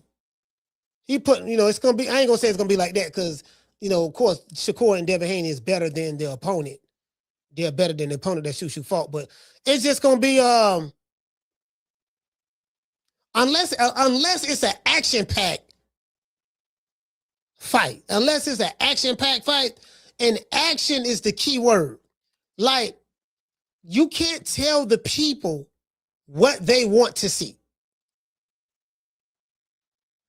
You can't, like, the people want to see what they want to see. Did you get what I'm saying? And it ain't got to be rock'em sock'em. Cause they'll say, oh, you want rock'em sock'em. No, that's some shit y'all say to justify not making the fight entertaining. When you know you clearly have a skill advantage over a guy, yet you choose to go 12 rounds with him. You ain't try to knock the nigga out. Well, I'm just gonna keep hitting him with the jab, hitting him with the, you get what I'm saying? Like, very similar to what, kind of like we saw Shakur and Teofimo Lopez fight. And Teofimo tried to fight, but every time he leaped his ass in there, Shakur was catching him with that jab. Shakur rearranged that man's face with a jab. Teofimo got beat with a jab, literally. And I'm like, well, damn, I thought this, Teofimo's supposed to be elite fighter, but he can't, but he got beat with one hand. Literally, he got beat with one hand. Shakur probably landed 1,500 jabs that fight. He probably threw 1,800, he probably threw 1,600 punches. 1,500 of them were jabs. The other 100 was, the backhand, body shot here and there. You get what I'm saying? Yeah, man, I'm talking about, you get what I'm saying? Like, I'm going to tell you, it's two fighters.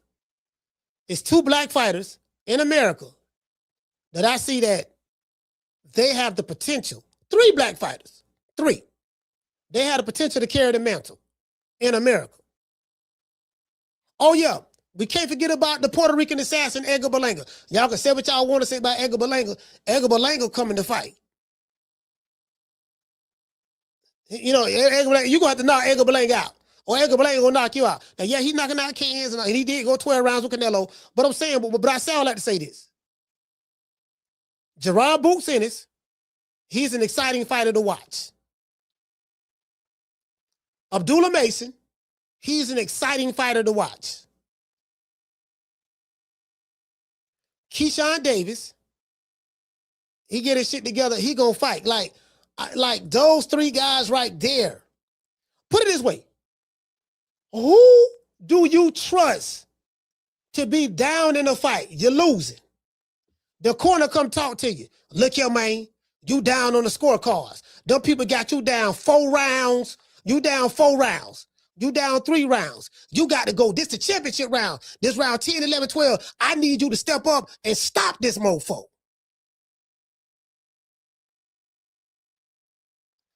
Which fighter do you trust when it's time to, you got to go get a motherfucker? He going to go get him.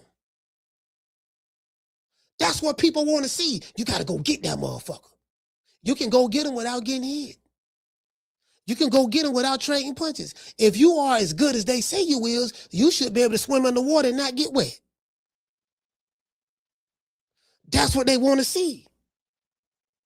Shout out to Miss Steph. Steph, what's going on? Steph, that's what they want to see. I got a video for Marvelous Marvin Hagler. He said, you see, matter of fact, hey, Steph, here you go right here, Steph. Steph, you've seen this video before. I'm finna show it to you. Oh, what's going on? This motherfucker got a wig on? World Cup. But back to business August 1st. My gosh, we have William Cepeda versus Lamont Roach, Murataya on the undercard, as well as Raul Curiel, who's fighting in Las Vegas, working on Vergil Ortiz versus Boots. Vergil Ortiz wants the fight. Let's make that happen. It all depends on Boots. Working on Ryan Garcia versus Ben. I just got the memo today. So that's the fight that everybody wants to see. So I'm going to make it happen for you guys. Also, Kid Austin versus Badi, fighting for the full world title because Gervonta Davis is on recess, champion on recess. And also Oscar Collazo versus Ricardo Sandoval. Oscar moving 2 weight classes to fight for Ricardo's. You heard what he said? He said Kid Austin and Lucas Badi are fighting for the full world title. because Tank Davis is the champion in recess. What does that mean? That means that the title is vacant and the title is up for grabs. Whoever wins that fight will become the WBA lightweight champion. All this shit, Mama Holyfield going on Mill City talking about something. My son's a champion. He's the champion now because Tank dropped the belt. My son's a champion. We made it. Hit the motherfucking line. I digress. Let's continue. It ain't enough for Mama Ho to lie, though. Mama Ho will lie in a minute. Belts that he owns. Let's go. The summer is looking great. All right, so. Yo, what's up, guys? Hope your summer has been amazing. Oscar on that scuttle butter. Oscar on that good scuttle butter. Yay, yay. Shout out to Oscar De La Hoya. I like clowning Oscar. Oscar, yeah, but I think sometimes in order to get peace, you have to just be honest. But as a fighter, that motherfucker there, he fought everybody, bro. Like, listen, your motherfuckers say what they want to say about Oscar. Oscar fought everybody. Like, for real, though. That motherfucker fought Ike Cortez.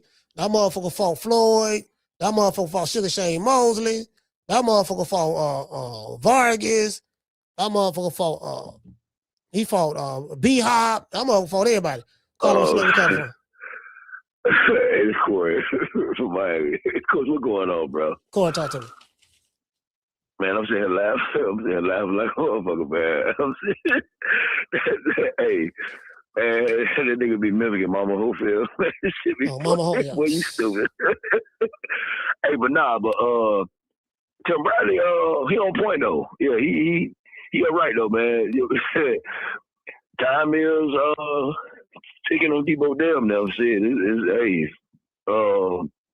it is what it is, man. You know what I'm saying? Them niggas gotta get to it. And Derrick James, hey man, he telling his quote unquote truth now. Shit, it is what it is. You know what I'm saying? Earl lying on that man and shit and saying he did, he ain't help me or he ain't do this and do that. Nah, Earl.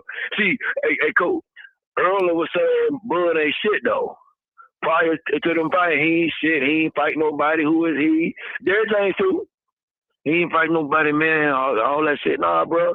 On the ass whooping. And something else I wanted to ask you about. Damn. Forgot, dog. Should I put it out in the chat? Damn. All right, big dog. All right, salute, fam. Damn. I'm trying to find this video. Bitch, you on notice. Hold on, I gotta show y'all this shit right here. But I love me some Willie Dynamite, boy. I love me some Willie Dynamite. Boy, I'm tired of, I'm born in the 70s, so I love me some Willie Dynamite, boy. Listen here, bitch. Mr. Dynamite. Surprise. I catch you messing around with my women, I'll cut you down. Oh, you have such a charming way of rapping. What kind of shit is this anyway? Just say, I'm a kind of a consumer protection agency. A sort of a Ralph Nader for hookers. So basically, she's saying she's a rest haven for hoes. True. That's what she's saying. So you listen to me, Mr. Willie Dynamite. I'm declaring war on you. You dig it? I'm gonna make you number 1 minus 1, which equals 0. Number 1 minus 1, which equals 0. Boy, that's some hell of a game right there. Now you got 30 seconds to get out of here. Bullshit. You on notice, bitch. Dig it? Notice. Hey, nigga say you won't notice. Nigga say you won't notice, bitch. You dig it? Notice. That's some shit to tell her. Hey, that's a boy. That's a hell of a game right there, boy. Boy, that's a hell of a game. That's a hell of a game right there, boy. Hey, Jamie, that boy, listen, boy, you put your game down. See, if your mat game strong, see, you jitter boys don't know nothing about that. That was before your time. Y'all don't know what game is. That was before your time. But if your mat game strong, though, that's how you talk to him. You won't notice, bitch. notice. You gotta let them know when you trying to holler. When you trying to holler, you gotta let them know she don't notice. I know you with that lame over there. You think you think you in love with him, but I want you. You my broad. You see what I'm saying? You won't notice. Hey, you gotta tell a motherfucker, don't notice. You know what I'm saying? Yeah, dog, motherfucker don't notice, dog. That's what you gotta, hey, that what you gotta tell. Hey, that's what you gotta tell one of these whole ass niggas in boxing too. Yeah, dog, you don't notice, dog. Dog, my nigga. Now you know in the military now. You don't notice, dog. We got, but if you Keyshawn, see, this is what J Prince is doing. This is what J Prince doing to Bill Haney. And I know J Prince, that's Bill Haney, big OG, that's his homie. They brothers and stuff like that. But this is what the big brother doing to the little brother. The big brother letting the little brother know, look here, man, you won't notice. He say, look here, man, you know you won't notice, right? Yeah, I know you trying to fight Shakur for the bag, because, it's a lot of money on the table, but, Keyshawn, he the mandatory, and you won't notice, bitch. Notice. You won't notice, Bill. Notice. He don't notice. Keyshawn's walking back and forth, yeah, dog, mama. We got about 14 more days. Finna get off of this nigga ass, dog. I swear to God, mama. They keep talking about this Debo shit, mama. They gonna know I'm from Norfolk, Virginia. I don't want to hear about all that Debo shit, mama. I'm gonna get him, mama. I swear to God, I'm gonna get him. As soon as I get his name on that contract, that's his ass. Debo sitting back looking like, man, this boy ain't got nothing for me. I got great footwork. You see what I'm saying? I got a jab out of this world. I got a great footwork, jab out of this world. My defense is impeccable. I would say Devin Haney is probably money. He probably the closest thing to Money Mayweather. I'm Money May 2.0. Money Mayweather 2.0. You get what I'm saying? Hey, Steph, that's what he's saying. Money Mayweather 2.0. You get what I'm saying? So, he got to get him now. He got to get him now, though. He got to get him now. He got to get him now. You got to get him now because you want to get him now because you don't want to get Keyshawn later. He's going to get better. I mean, Devin Haney is already good. Devin Haney is already a phenomenal fighter. Keyshawn ain't there yet. He like almost there. You don't want to get him when he you get what I'm saying? Like you want to catch, you want to fight Goku. You want to catch Goku, regular Goku. You want to catch him before he turns Super Saiyan. He ain't a Super Saiyan yet. He's just regular Goku right now. He haven't even went through the Super Saiyan phases. He ain't went through Super Saiyan 1, Super Saiyan 2, Super Saiyan 3. See, that's what Boots said. Boots is in the Super Saiyan stages right now. That's why he doing all that, you do the slow motion and catching bullets with his teeth, doing all that shit. So Keyshawn ain't there yet. So you want to catch him right before he turns Super Saiyan. That's all I'm saying. True. And what they say, he said, Kiki said, I got mind control over Debo. Hey, I don't know, man. I don't know. All I'm saying is, we gotta, you don't notice. Hey, yeah, you won't notice. You won't notice. That's some shit to tell a nigga, boy. I gotta see that shit again. Hey, check this out. Here you go.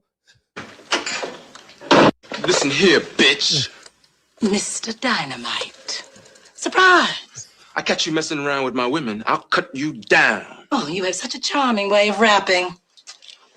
What kind of shit is this anyway? Just say I'm a kind of a consumer protection agency, a sort of a Ralph Nader for hookers. So you listen to me, Mr. Willie Dynamite. I'm declaring war on you. You dig it? I'm gonna make you number 1 minus 1, which equals 0. Now you got 30 seconds to get out of here. Bullshit. You on notice, bitch. Dig it? Notice.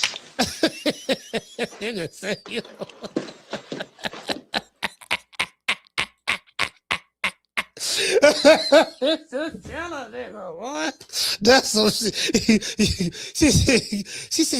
said you plus 1 minus 1, that means 0.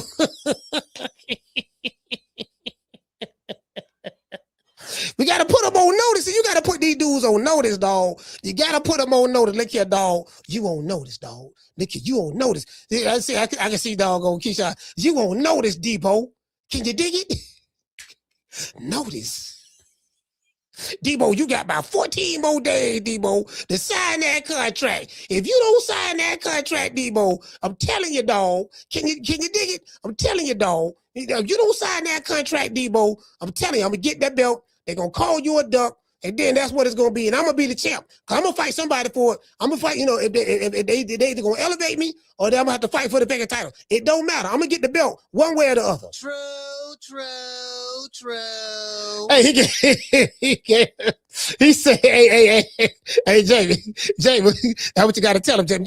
You won't notice. You won't notice. You gotta tell him. Number one minus one. That means number one minus one. That means 0. You number one minus one. Boy, but look here, man. Number one minus one means 0. That's what it. Let's give everybody a round of applause.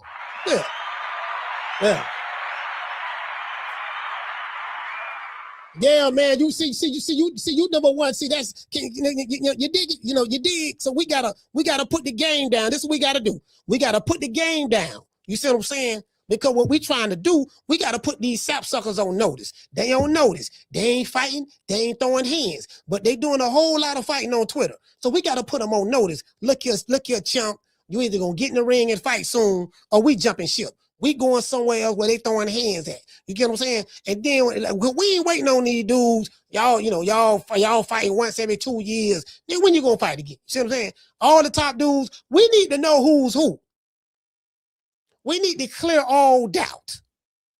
You get what I'm saying? We need to clear all doubt. We need to know who's who. You get what I'm saying? So, me personally, as I said before, I wouldn't mind seeing Devin and Keyshawn. I love that. That's what I want.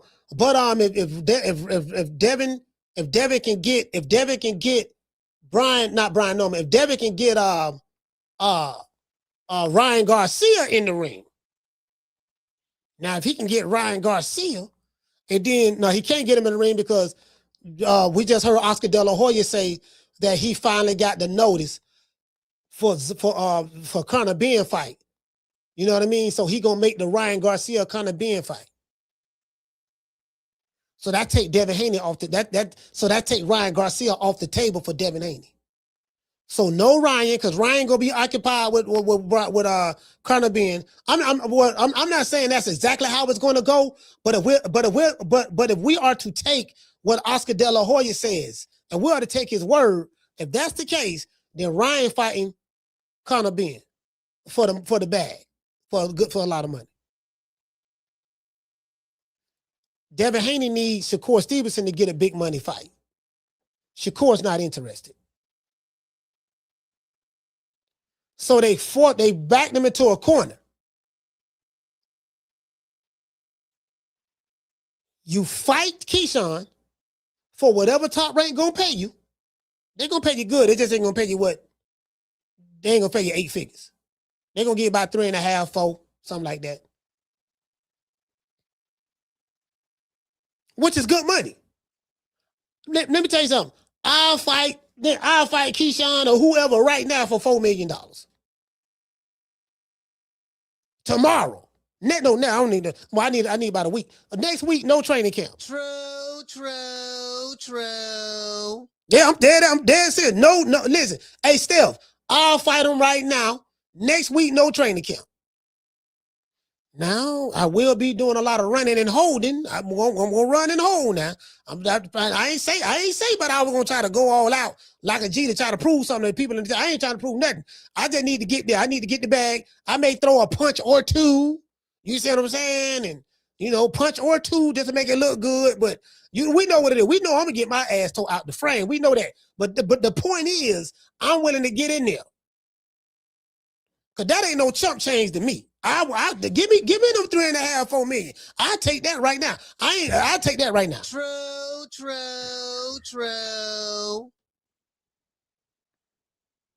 Right now. What to say? He say maybe I'm slow, but it seems like this was the play the whole time. You know what? Hey, Sam, I think everybody kind of like playing the Haneys a little bit. I'm gonna tell you what I mean by that. Like the fighters who they want to fight, like Shakur is in control, is controlled by J Prince. He can't make Shakur Stevenson sign no contract to fight him. Like, what are their options? And all roads lead to Keyshawn Davis. If you drop the belt, well, who you got? You have no leverage. Well, you know what Shakur said that he'll fight us once we drop the belt. You can't take Shakur's word for that. You can't base your career. You can't make a decision based on what another fighter say he'll do if you do this. If he lied about you come to 144, I'll fight you, and you agreed to 144. If he lied about that, then surely, what else he gonna lie about? You can only control you can only control what you have control of. What do you have control of? You don't have control over what Shakur Stevenson is going to do. But you do have control over what you're going to do. You got the belt. You have control over whether you're going to fight your mandatory or not. That's your decision. If you drop the belt and that shit don't work out, you ain't got nobody to blame but yourself. Because Shakur ought to let it be known he ain't thinking about fighting you. You got to give his brother the belt. So me personally, just fight Shakur right now and get that. Fight Keyshawn and get that shit out the way, dog. Unless you can. Hey, shout out to Lou. Lou Peterson, what's going on, Lou? Shout out to Lou. That's all I'm saying. Lou, I want to dedicate this show to the hood. I want to thank the whole hood who came out here. I love y'all. I did this for the hood. Y'all know I beat that boy. Yeah, man, you can't, man. I'm gonna dedicate this show to the hood, man. I want to give a shout out to the face of boxing. Hey, yeah. Ooh, that look good.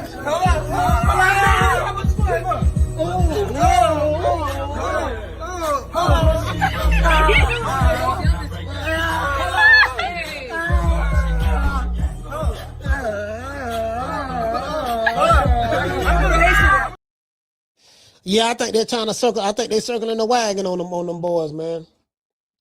Cause the people who I talk to in the background, all I'm saying the same shit. I think they're circling the wagon on them boys.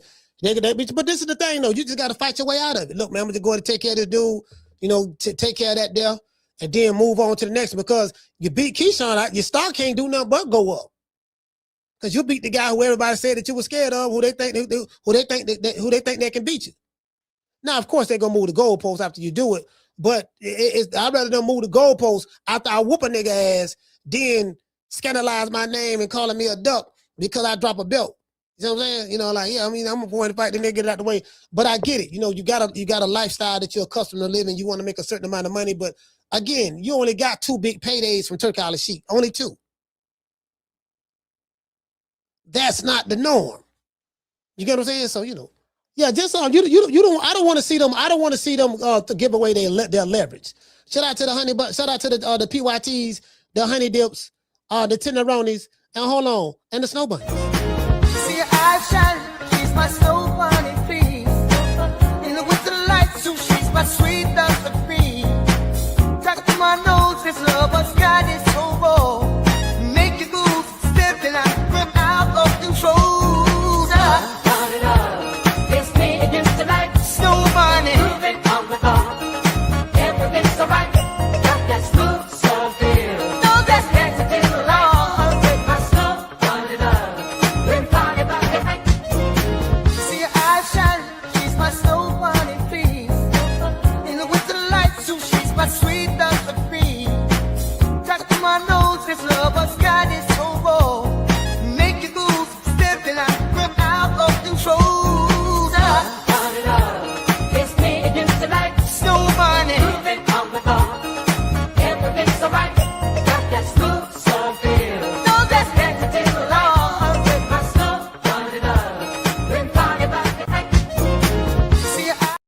Yeah, man, the #1 song in the hood Snow Bunny Love, the #1 song at every liquor store in the country.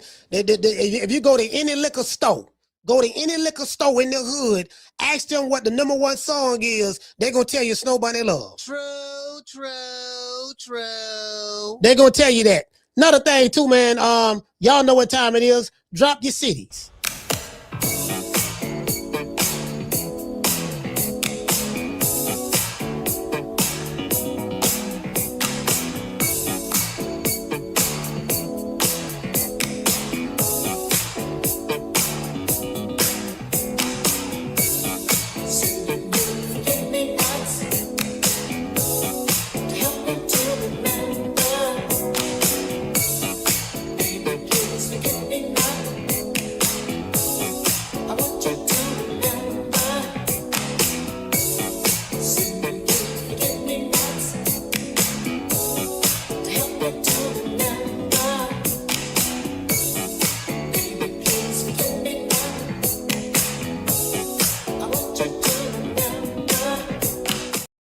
Yeah, man, shout out to St. Louis, man. We got Felicia from St. Louis.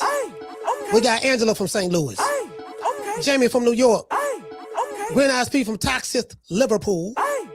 Who else we got, man? Shout out to doggone Daniel from H-Town, Houston, stand up. Clinton from the Shy. Dulo from Wichita, Kansas, 316. Shout out to San Diego. Who else we got, man? We got San Diego. Who else we got, man? Everybody drop their cities, man. Columbus, Ohio. The Natural from Columbus. Shout out to the Schoolo, man. The Fayetteville, North Cackalack. Yeah, man. I hope no digital shooters come your way. Shout out to San Diego. What's the name? Dre Day from San Diego. Let's see. Oh, you talking about what happened to Ron Boy Slim? You talking about Ron Boy Fresh? Yeah, I don't know what happened to Ron Boy Fresh. I ain't seen him. Shout out to Gold Rush from Jersey. He said what happened to good job, Ron Boy Fresh. So Angela, what's going on with Angela St. Louis in this BI? Let's see. Shout out to Tegra from New York, New York. Who else we got, man? We got Tegra. We got Gold Rush from Jersey. We got Dre Day from San Diego. We got The Natural from Columbus, Ohio. Schoolo, Fayetteville, North Cackalack. Who else we got? Shout out to Lewis. Shout out to Louis Vasquez. He say Deep East Oakland. Deep East Oakland in this bitch. Shout out to G5 from the Bronx, the Boogie Down. Yeah, the Boogie Down. Yeah, Ron Boy Fresh. I don't know what happened to Ron Boy Fresh, boy. It's like he just fell off. I don't like no one has heard from him. I don't know what's going on with that brother, man. I hope he ain't getting the jam. He might be, normal when a dude disappear like that, man. It be I don't know. I don't want to say he doing no time. I don't want to put that on him, but I know a couple of dudes who disappeared. They was doing time, It'd be like that. See what I'm saying? So, I don't know. Let me see what's up. Hold on. They're trying to get everybody city together, man. What's going on? Where everybody? Ain't nobody got no?